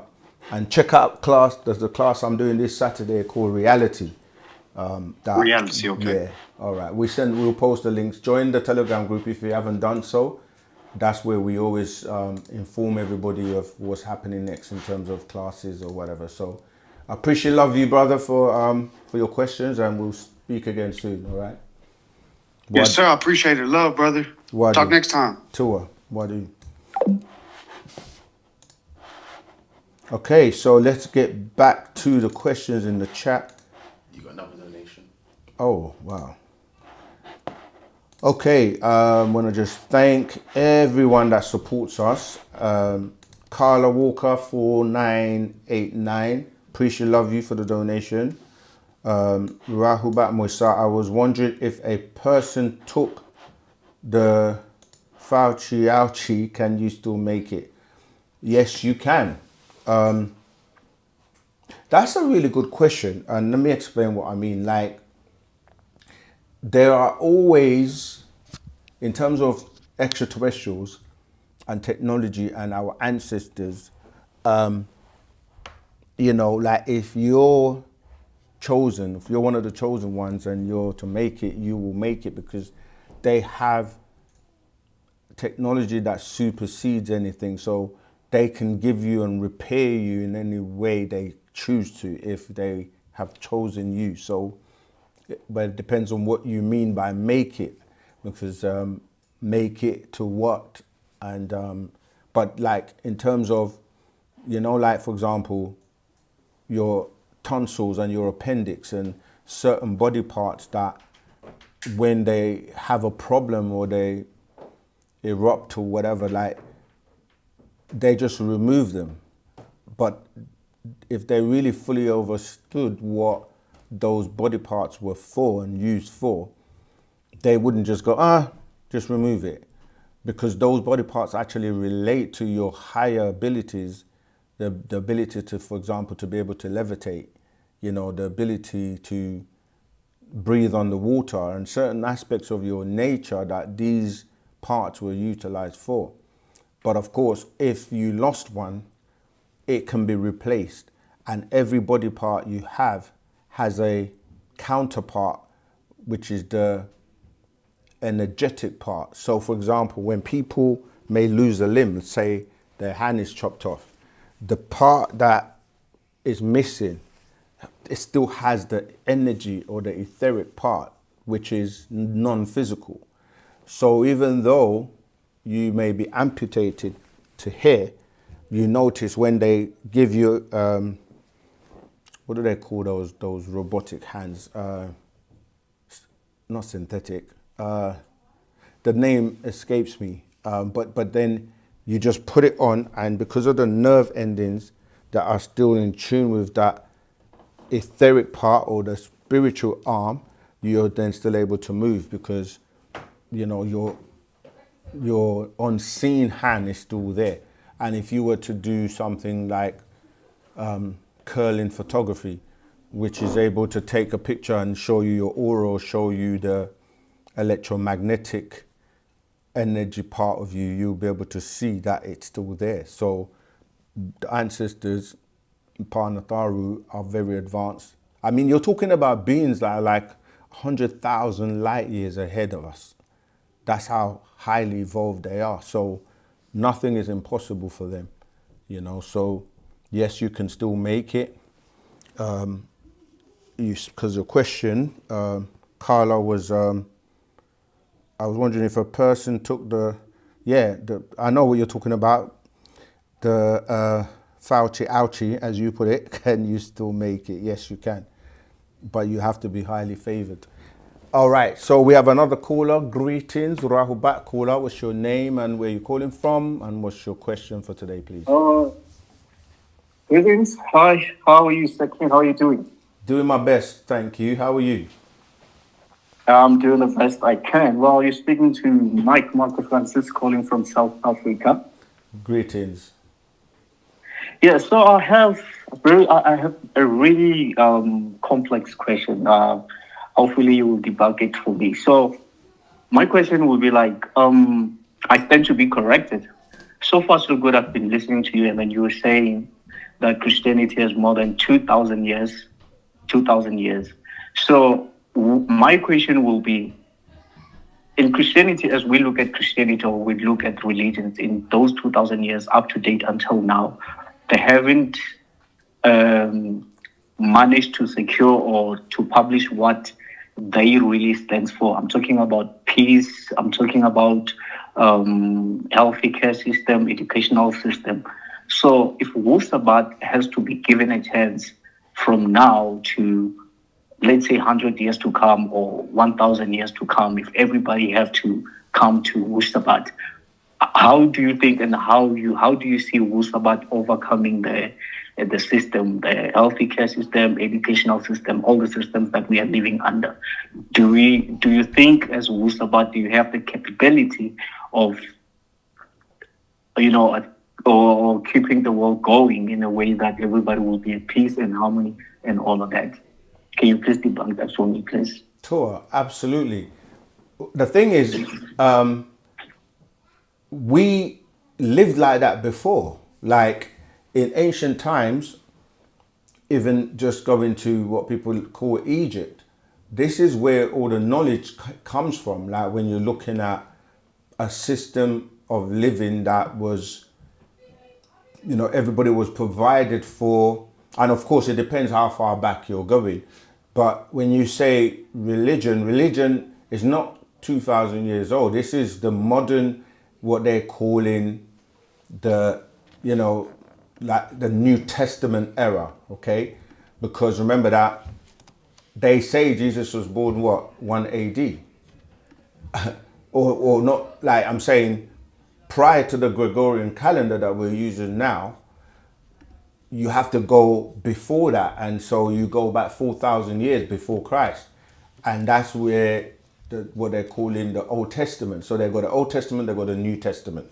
And the two together is where you get the 4004. It fluctuates. So, sometimes you hear or say 4004 BC, BCE, before the Christian era. And then you have the 2000 AD, which is Anno Domini, which is dealing with, we're now 2026. But all in all, that's 6,000 years approximately, right? So prior to that, we were in something known as the sun cycle.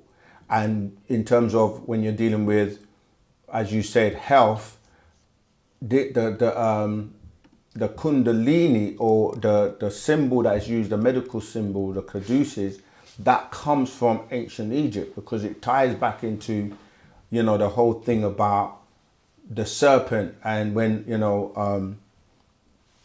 the Israelites went into Egypt and,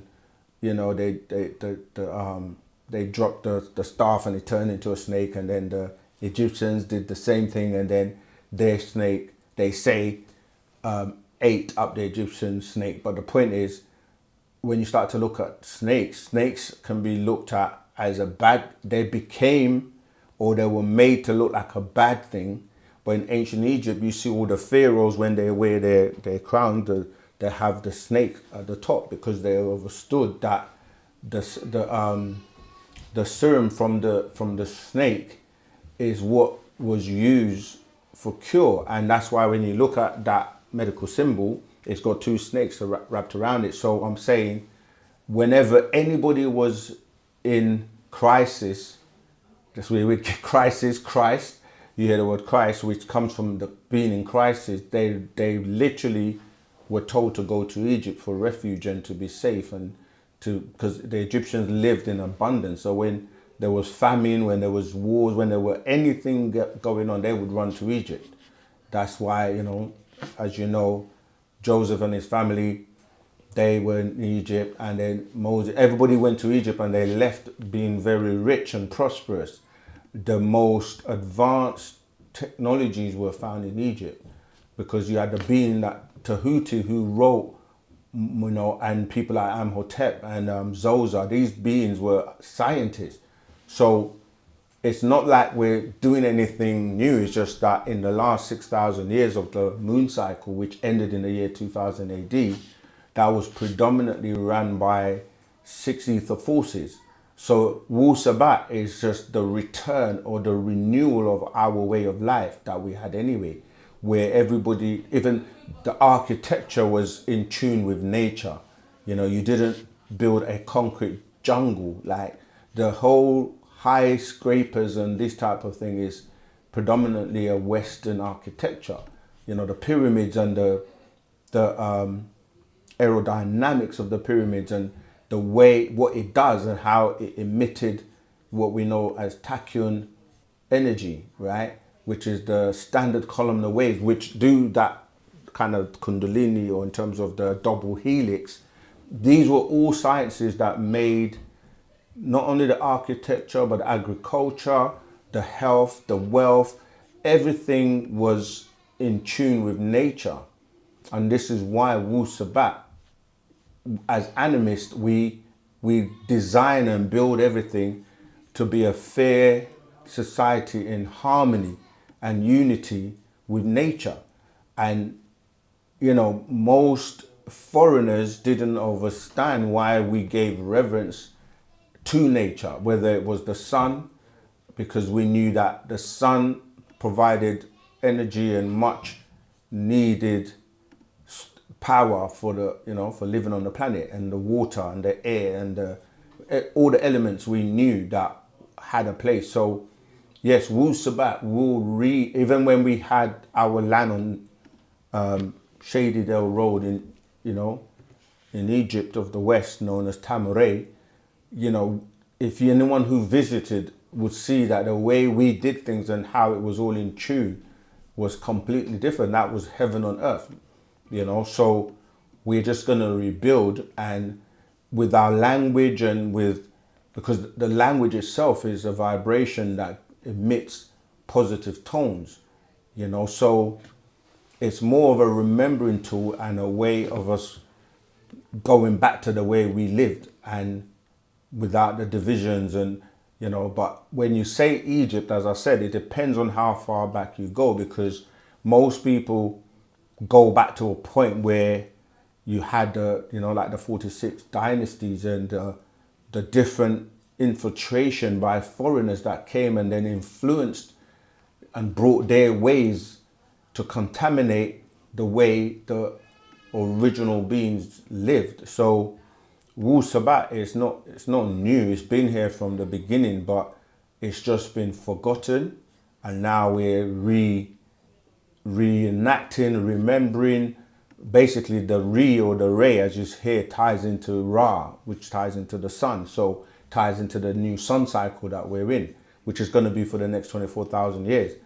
And by that coming with healing in its wings, as I mentioned, Malachi chapter 4 verse 2, it's going to eradicate and dissipate these six ether forces that are responsible for the chaos and the divisions and the religions and that mindset. So you have to elevate consciously so that you don't fade away with the old ways that are gonna be, yeah, they have to be removed because they haven't served humanity well. So that's what's happening right now. So yes, we're gonna basically go back to the way we used to live, and we have our guidance from our ancestors that speak to us by way of Pana Babyanun.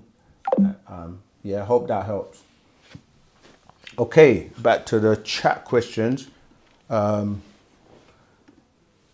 This may sound like a crazy question, but is there any proof of the Old Testament came before the New Testament? Some scholars say they invented a backstory, a prequel. Yeah, Reyes Ananda, that question it's easily debunked because like most of what people are calling the Old and New Testament are not original themselves.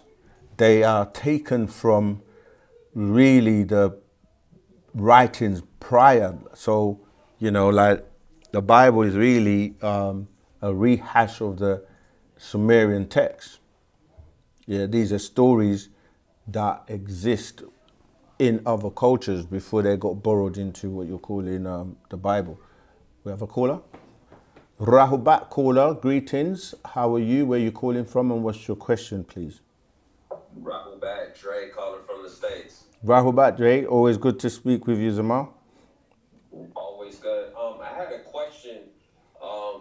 I know before we talked about the Anunnaki, and that meant Anu, he was their most high, and it means from heaven to earth, and Ki was the name of the planet. But recently, there was a episode upload of Billy Carson and Young Pharaoh, and they were saying that the term Anunnaki really means arachnid, like spider, and that those extraterrestrials, particularly, they were spiders that came down and they were invading the earth and stuff like that. So I was calling to get some overstanding clarification. Like, was that a false statement that they were making when they said that?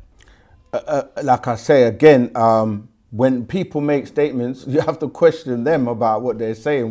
Where is it? Where they're getting it from? Where is it written? But in terms of, see, what it is you can interpret the words differently. So, for example, even though we say Anunnaki and we give the breakdown of Anu and Na and Ki, but they also refer to as different names like Anak. Okay, so you got the Anakites. And so depending on the way you flip the word, you can break it down differently. But in terms of them being spiders and all of that, that's something that we don't have in our doctrine, or like we don't teach that. So when people make claims, you know, you have to question them about where that's coming from. And we're not really, because I know somebody else asked a question previously about the compendium of the emerald tablets, and it's like, again, that's just a Billy Carson thing, and there have been many distortions in terms of, you know, what they teach. Many try to match what Pana Babyanun has been teaching for years, and they're not going to ever be able to, because he's not a linguist. He doesn't really break down the language and speak the language. He goes to libraries or goes to like Caucasians or other people that have interpreted it, and so he's taking their interpretation as opposed to being a linguist himself that can study and read the language. So as I said, we're not really here to try and clarify the mess that other people are teaching or whatever they're putting forward. So yeah, we don't, I've not seen anywhere in the doctrine talking about that. Too. Tuba. So with them being shapeshifters, do we know what their original form actually looks like? Because I know in the depictions Baba had, they look like Negroid people, you know, dark skin with beards and stuff like that for the males. But do we know what they actually look like in their original form? Again, like if you look at the picture, as for example, the picture of Anu, if you go to ancient Shinar or Sumer and look, most of that stuff is from what has been found in terms of drawings and carvings of the Anunnaki, right? So when Baba puts them out, he knows that people are going to go and do the, like he said, don't believe me, check it out. which is going to take you to a certain point. So you might go and find, you know, that picture, that depiction of Anu, you find that on the walls of ancient Mesopotamia, right? Even like the Murdoch picture, like you can go to ancient Egypt and go to the pyramids and you find that picture on the wall. However, when you're dealing with beings that can shapeshift, like they're different types. Even the Holy Tablet shows you the lizard type beings, the draconians, like they're different types of species of these Anunnaki. Because remember, the Anunnaki is not, it's a description of an incident that took place. It's not really showing you what they look like. And so they can be in any form. However, in terms of like Baba being the ninth element, he has access to all the 9 realms, and he has access to meet and see different beings. And he said on recordings that some of these beings, if you saw them, you'll be so frightened of them because they're so different looking. And this is why he said, even though you might think they're ugly, they look at you as ugly. And he said, like, you know, if you look at movies like, you know, Star Trek, and they try to show you different beings from different places, because the form you take is based on the environment you're in. So if you were living in a planet that has, we have one, you know, major sun here, right? But you can live on planets that have 3 or 4 suns. So can you imagine how you would look, how the plants would look, how the, you know, because it's a completely different environment. The movie Doctor Strange and the Multiverse, you know, in that they show you a depiction of going into different multiverses and how you would evolve and look and the form you would take in that environment. Yeah, so until we get, you know, pictures from Baba Yanun, that, because what it is he tried to show us and give us pictures we can relate to, all right? Now, if you ever read Zahuti's Vision, yeah? No. Okay, that's an actual fact. Read that, because it goes into the form that it's like, even yourself, you've never seen your true form. And I don't have it, I'm trying to find it. But yeah, Zahuti's Vision is an actual fact, right, that you should seek out, that will help you with that. But we had certain lessons that we were going through in our mystical orders, like the ancient Egyptian order, or Amon, which is the ancient mystic order of Melchizedek, where you did exercises to see your real, like what form you take. You know, the mirror exercise. So if you do that, you may confront your real being looking at you from the mirror. So most people don't really know their true form, because what you're seeing is a reflection of light that has been stored in, you know, in your subconscious mind, that then paints a picture back to you. I know it sounds a little bit crazy, but so yeah, most of these beings, some of them are able to cloak themselves and, like you say, shapeshift. But it shows you in the Holy Tablets the different types of reptilians and draconians and lizard people. Even now on social media, they're starting to show you some of these beings, because they are getting ready to show themselves or expose themselves. They've been doing it gradually, but between now and 2030, you're going to see them more and more. And this is why they've started to do disclosure, and they're showing you and releasing UFO files and starting to accept what the master teacher has been teaching for a very long time. However, the religious world now, because for years they weren't even touching the subject of extraterrestrial, even though they, by, what's the word I would use, by, indirectly, they were actually telling you that God is an extraterrestrial, because he's in a place outside of the terrestrial plane, or what they call heaven. And the same with so-called Jesus, his son, who came from heaven, went back to heaven. So when you ask them and probe and say, well, where is heaven? If it's not in the terrestrial or the terrain of the earth, then it's going to be celestial, which is outside. So that means they're extraterrestrial. But they didn't want to touch it. And most organizations, whether it was, you know, Christian organizations or Muslims, or they didn't touch extraterrestrials. But because it's becoming more and more and more evident base, with people being abducted, with people being able to, you know, see them and so on and so forth, because we're moving into a dimension that they exist on.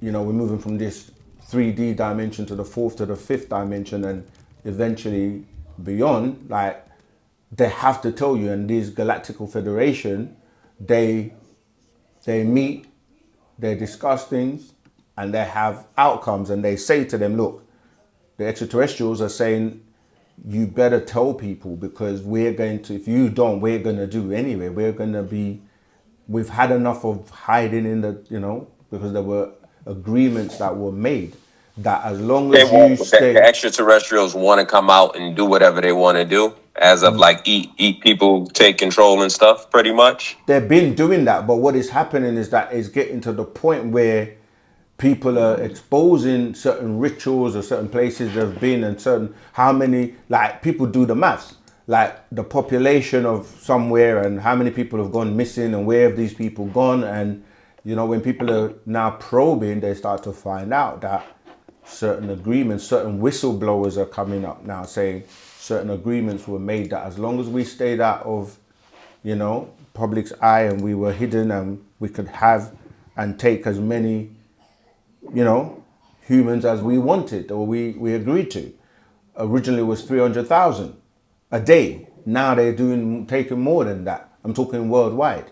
So of course it's becoming a serious thing, and like people are starting to expose certain things. So literally it was like, the world governments have to take control and make this happen, or we're going to do it anyway, because they don't have control anymore. But what I was going on to say was that the religious world didn't touch it, but now they're starting to spin it, because if you look at follow what's happening, man.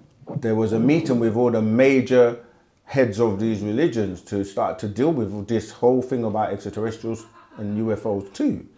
And they're now spinning it as, oh, these are the fallen angels, the demonic beings that have taken, that's how they're dropping it, to say now these are those beings that are spoken about in the Bible and the Quran and so forth, right? Because other than that, how do they explain and accept aliens or extraterrestrials when they were dismissing it? So they have to find a way to ease it in, or have a way to say, oh, the Bible said it too.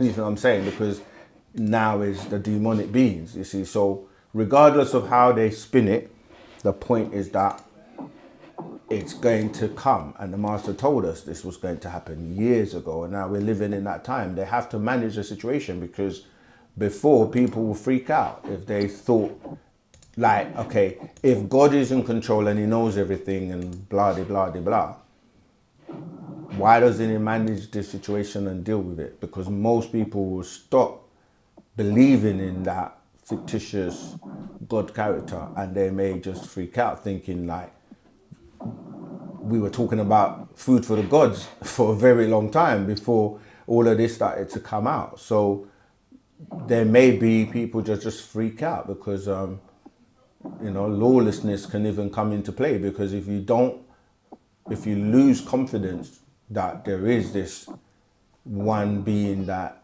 is in control and knows everything, you're just going to turn away from it. But Wu-Sabat is here to help, to you know, for those who haven't been following and in tune with what we've been teaching from the master teacher since 1960s till now. And you know, we have many books that deal with this, you know, but brace yourself, because it's coming whether you like it or not.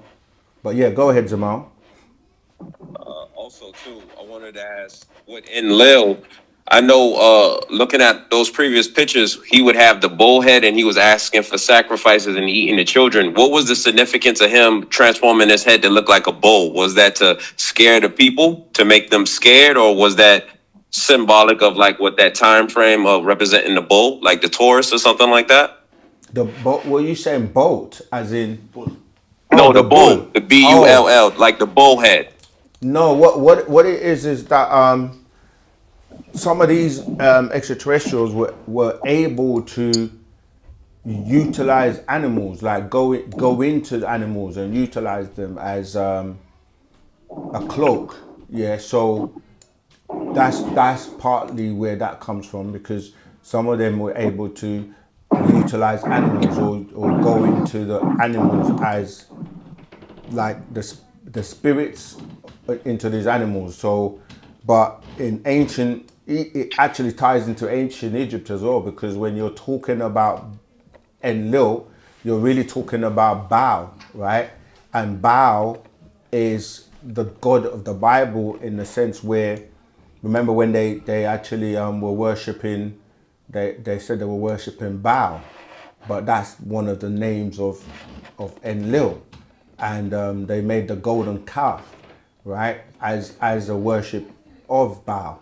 And the word cannibal, or cannibal, when people eat flesh, or human flesh or animal flesh, that ties into those beings again, because that's what they wanted. They wanted animal sacrifices, and it then ties into those Anunnaki, because you have the disagreeable ones that basically were the flesh eaters, and they wanted the sacrifices and so forth, and that then filters down all the way into, when people go to church now and they're like eating the flesh, or they say the body of Christ, and then they drink his blood, and then you start to ask, like, what's this got to do with anything? Because it was dealing with these same rituals of animal sacrifices, and using the animal parts as you say, like, it's like when hunters today, they go out and just unalive animals,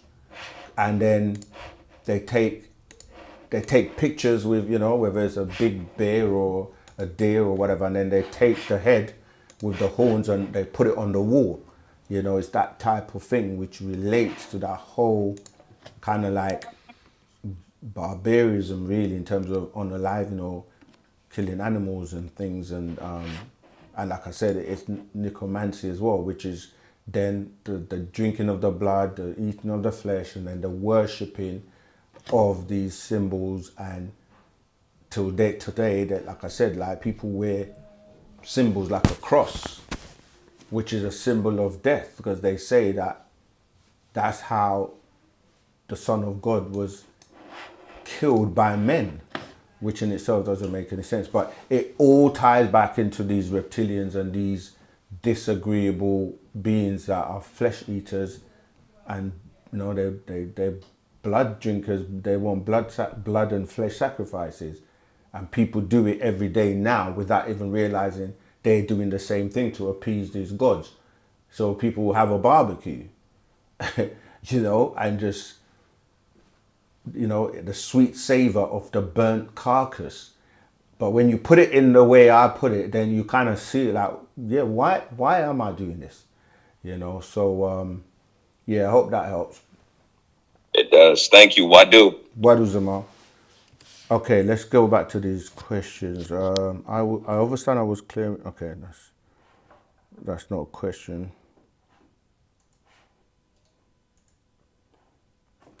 Right, let's go back to the...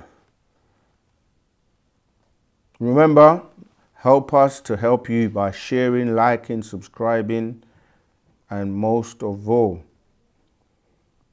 each one teach one. Have you got any questions on... Yeah, I'm looking for some as well. Okay, question. Is it better to... This is from Draco, FPS44. Is it better to sleep on the left side of your body or the right? Right. Again, this is something that, like with everything, people distort things. And it's one of those things that you're going to get those who say sleep on the left, you're going to get those who say sleep on the right. But you have to ask the question, why?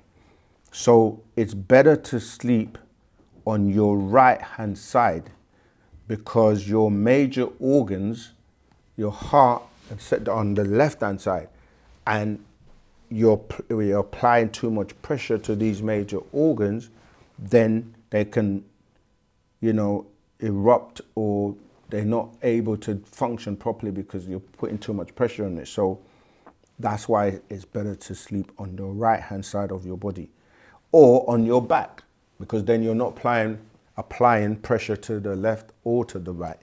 So it's best on your back, flat. But most people don't grow up and discipline themselves to be able to sleep on their back. If not on your right, then on your back, but not on your left, because you're going to apply or put too much pressure on your heart. Remember, the heart is responsible for what? Pumping the blood to circulate through your body. And if it's not able to do that, or your vessels get blocked, it starves, the oxygen is not flowing. There are many reasons why you can have a heart attack, or certain things happen to you at night when you're sleeping. And some people do that and pass in their sleep. Rahubat, Brother Saken, this is from Sky Eagle Media, Rahubat.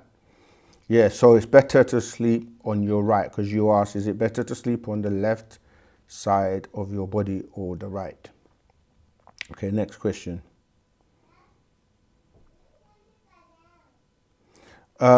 Chevy, he says, why can't we ask questions in the chat box, and why does it have to be a voice note?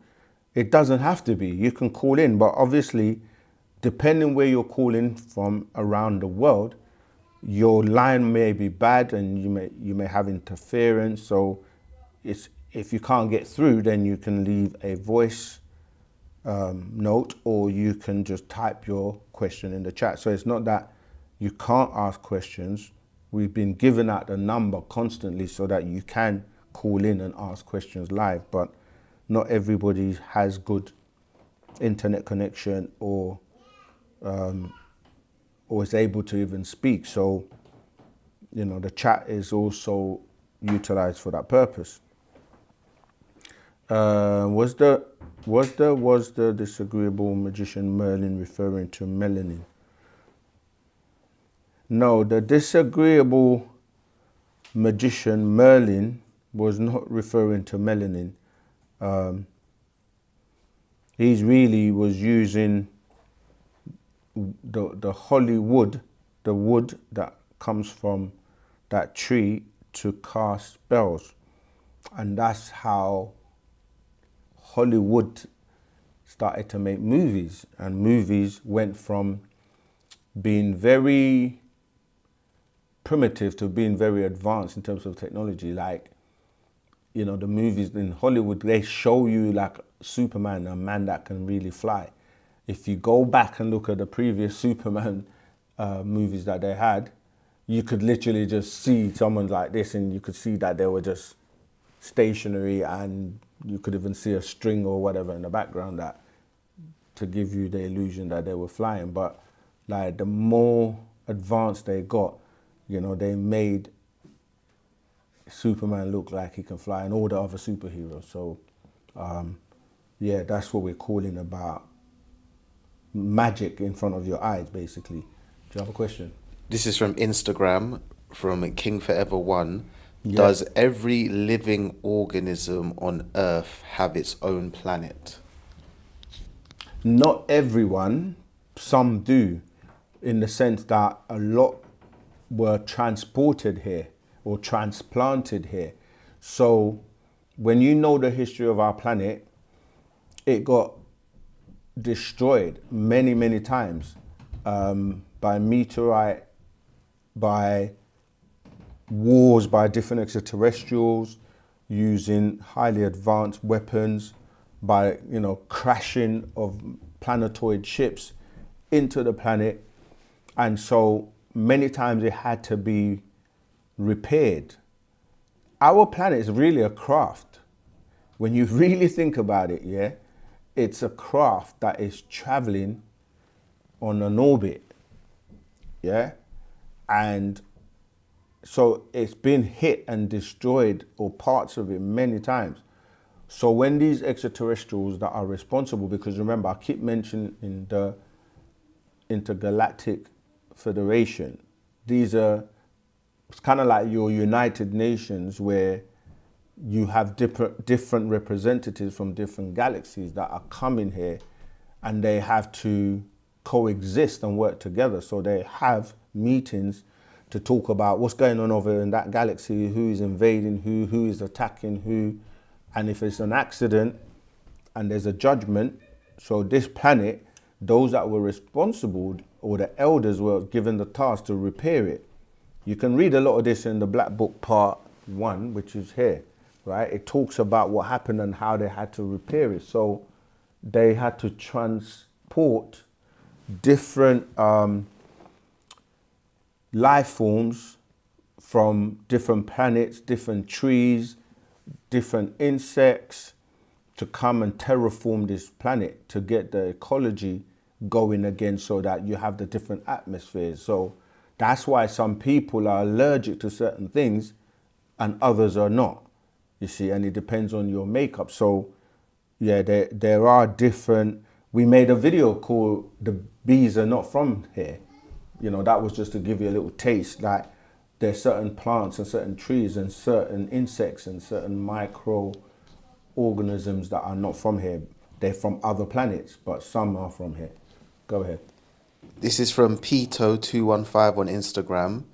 If you really speak the truth, what does the government think about you spreading the truth? Do you get censored? Can you repeat that again for me? If you really speak the truth, yeah, what does the government think about you spreading truth? Do you get censored? I mean, you can get censored. So sometimes you hear, you know, we have to be very careful with the words we use. Like you hear us saying unaliving, you know, people have to figure out ways of speaking, not to offend anybody and not to, get flagged up, because it is censored in a sense that even though you hear the term freedom of speech, people now will argue and debate about what does that mean, because what it literally means is that you have the freedom to speak, but then someone will say, well, you can't say this or you can't say that. You know, you hear, you know, arguments about anti-Semitism. You hear about, even there was a march here just the other day where, you know, certain racist remarks or certain things can't be said. So truth is truth. We have to speak the truth. But at the end of the day, you know, if you don't have your own platforms and whatever, then you are subjected to the rules and regulations or terms and conditions of the platform that you sign up to. So we speak truth, and it's for everyone to do their research, because truth is truth. But as we say, we're also living in a day and time where everyone, remember that even the country says this is a Christian country or this is a Muslim country. They say that openly, you know. So if it's a Christian country and you accept what is being taught by way of the books that you accept or follow, then if we're reading the same books and telling you the truth from them books, how can you now not accept it if it's a Christian country and you're dealing with the book? So what happens is that people don't actually, like you saw again from certain videos we've done when we've spoken to people, they don't like to read the book and see what it says. They've been programmed to accept something that is completely untruth from what the actual book is saying. So we just show you the facts, and then you've got to make up your own mind. But ultimately, we're living in the era of truth now. So whether people like it or not, this is the new norm. You cannot sustain on lies and falseness and things that are not taking you on a higher consciousness or growth. You know, you have to evolve. If you don't, you will perish with the things that are dying. It's just like any technology or anything that you remember that was once here, it becomes obsolete. If new, better and improved technologies come along. You know, most young people growing up, they don't even remember some of the technologies we had, like as recent as CDs, CD players, or much less to think about vinyl or cassettes. You know, they grow up in an era where it's all digitized and everything is streaming and downloads, and, you know, so things like telephone boxes, you know, like you may see some around the city just for, I guess, souvenirs, but, you know, they no longer utilize fax machines. You know, we can go on and on about technologies that were once here that are no longer here. It's the same with, you know, what people call truth. Truth, what was true back in the day is no longer true today. So these changes are going to happen. You know, people thought you can fall off the edge of the world because it was flat. You know, so yeah, we have to speak truth. You got another one? These are all from Instagram. Talk. Wolford06 says, is there proof to back the truth when you say Dr. Malachi has 720 degrees knowledge? Sorry, read that one again. Is there proof to back the truth when you say Dr. Malachi have 720 knowledge, 360 spiritual, 360 physical? What's the evidence to prove that? Okay, the evidence is based on the fact that no one has asked him anything he can't answer on any subject. So if you base it on what you have currently or what you had before he came along, did you accept that those who were teaching you what they were teaching you before then were telling you the truth? So it's based on putting it to the test. I mean, these are just a few books. Look at the size of these books, right? And when you read them, the amount of information and the things that are spoken about in those books, I'm talking before it becomes common knowledge. Like, people are speaking things today that people are going, wow, like the Anunnaki, but he was speaking about that so long ago when nobody else was really speaking about it. So the proof is in the pudding, like, and does it transform you? Does it change your life? I mean, we're just students of his, and we answer questions and we do it live. You know, there's no, like, you don't, I mean, sometimes we refer to the books, but most of the time the questions are being asked, we answer them, and there's no one else that really does that and has done it for over 50 years worldwide, to the whole world, to anybody who cares and wants to know. So the numbers, I mean, 360 is something that is, like, in terms of completion, if you know, like, deal with mathematics, you know, a circle is supposedly 360 degrees mathematically. That's what it's equal to, and that means completion. And then you look at a square, which is also 360 degrees. It has 490 degree angles, right? Add them up, you get 360. But they look different. Then you look at the unseen world, which is a world that exists, that people talk about, like the spiritual world, the soul, and these things, but then they don't have the knowledge to break it down and tell you things like what's going to happen to you when you die. Like, these are things he's written about consistently for over 50 years. So the question is, where do you get information from that other people that are teaching you about, like the Bible, Quran, and all these religious books? They try to explain to you that there was a God or a character that just created the world in 6 days, and it sounds nice, but when you start to probe and ask scientific questions, basic questions, like the first line in the video that I had with the elder, you check it out, the one that says there are two gods. The first line in Genesis says, in the beginning, God created the heaven and the earth. I asked him, so before he created the heaven, where was he? See, that's just such a simple question, but people may have never ever thought about that. You see, so now you have to say, yeah, where was he before he created the heaven? You're either going to make up something, because your book's not going to answer that question. It doesn't tell you. Basic questions like, how old was Eve or Adam and Eve when they were created?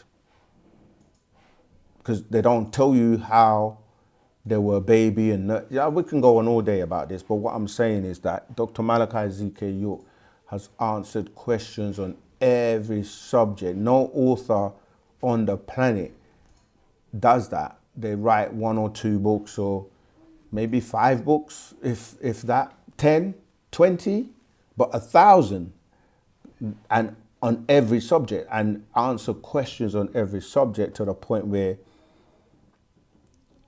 and it's not him, as he says, it's the being with him, Pa Nabab Yanun. So what we say, put everybody to the test and see who comes top.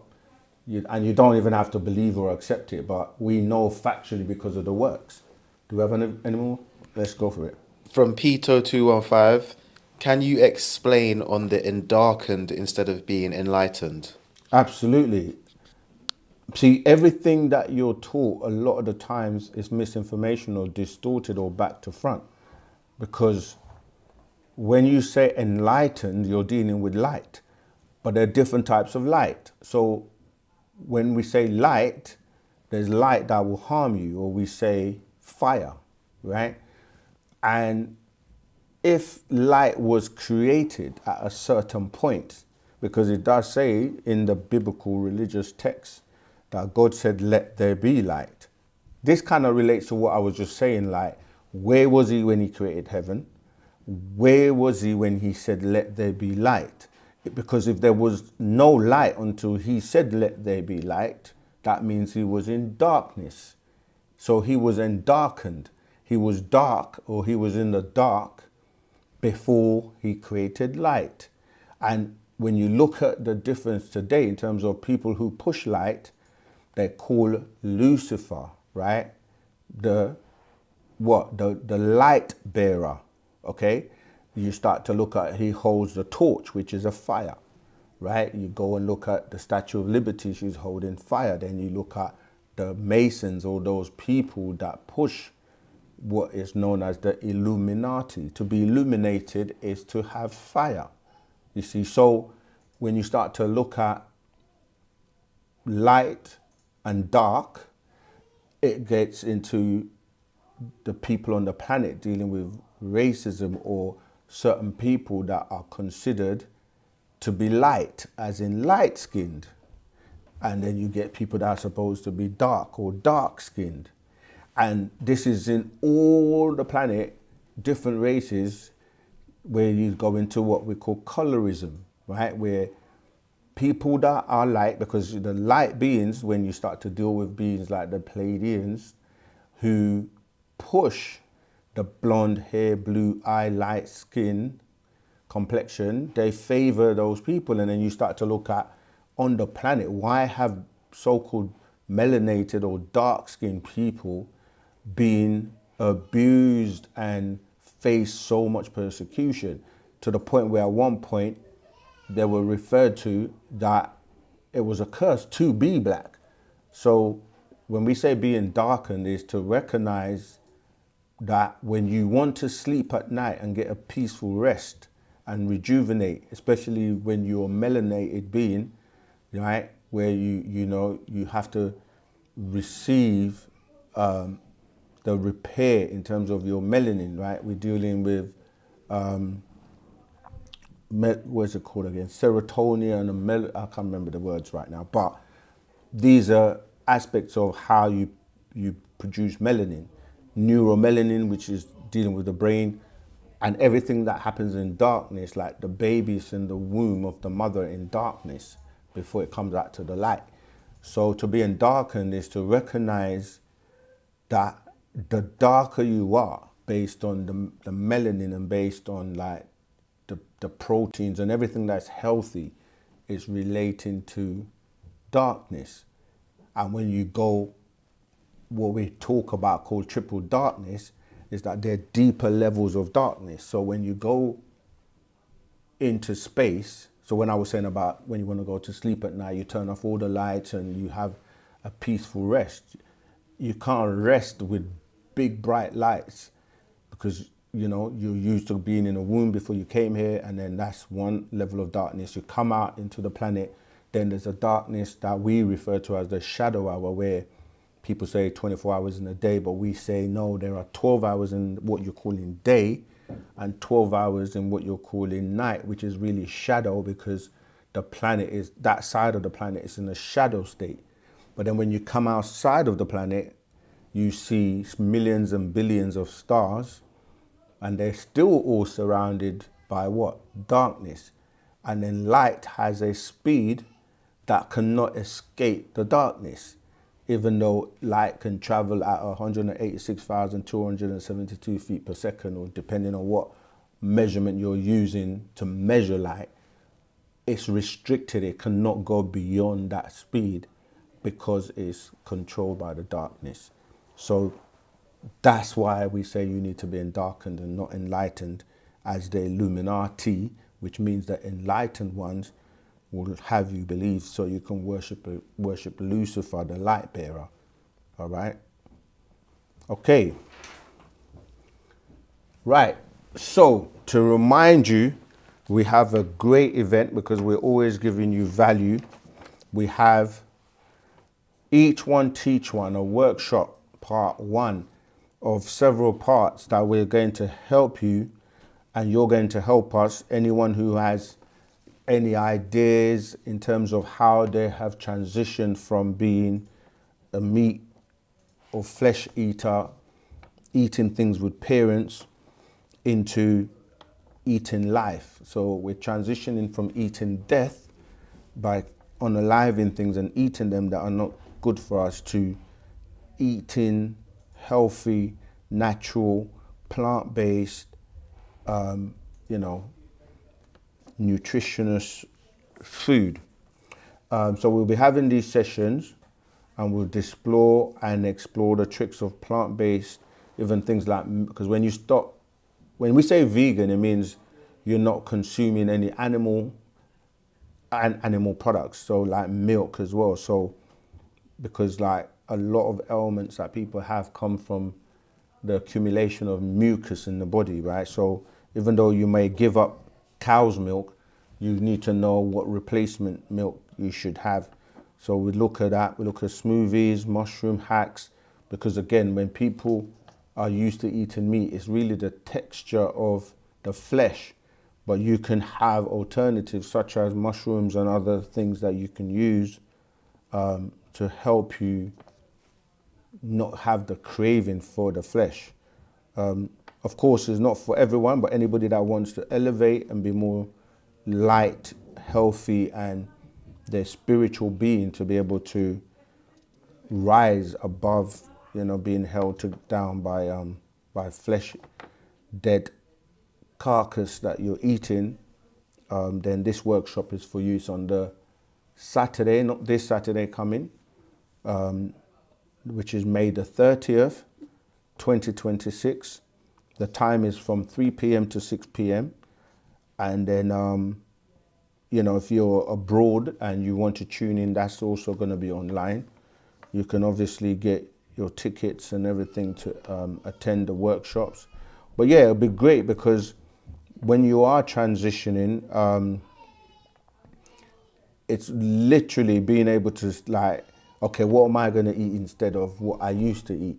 And you may not know. And so this will help you to know how those of us that have made the transition, have managed to do it. So it's always about teaching each other on the best way to move forward. Yeah, so if you're not on our Telegram group, you should join, because that means you'll get the links to the Eventbrite, and so you can actually go on Eventbrite and search, search this workshop, search Nashat, search ITAL Nature, because that's we're working in conjunction with. So yeah, that is to let you know about that. But remember, this Saturday coming, I will be teaching a class called Reality, because everything we've spoken about today, we're going to go into more detail, like what is real and what's not real. Because today, many people don't know truth, and that's kind of relating to the previous question. we're here to teach truth, and truth will stand against anything, you see. So you know, to know what's real and what's not real, what's truth and what's not true. And your inner being will give you the inner standing to recognize when something is real and when something is not real, what's true and what's not true. So Wadu Moisa, until the next time, same place, same time. We appreciate, love all of you. Keep doing what you're doing, keep supporting us. We still have like 8 billion people on the planet, you know, that we have to reach. It's not about what color you are, how much money you make, and it's about truth. Truth is truth. That was one of the best sayings of the master teacher. Until this day, we utilize that, because truth has no allegiance or alliance to nothing but truth. If you're about truth, we're good. If you're not, unfortunately, that's guts to go. All right, Pukawun Wadu.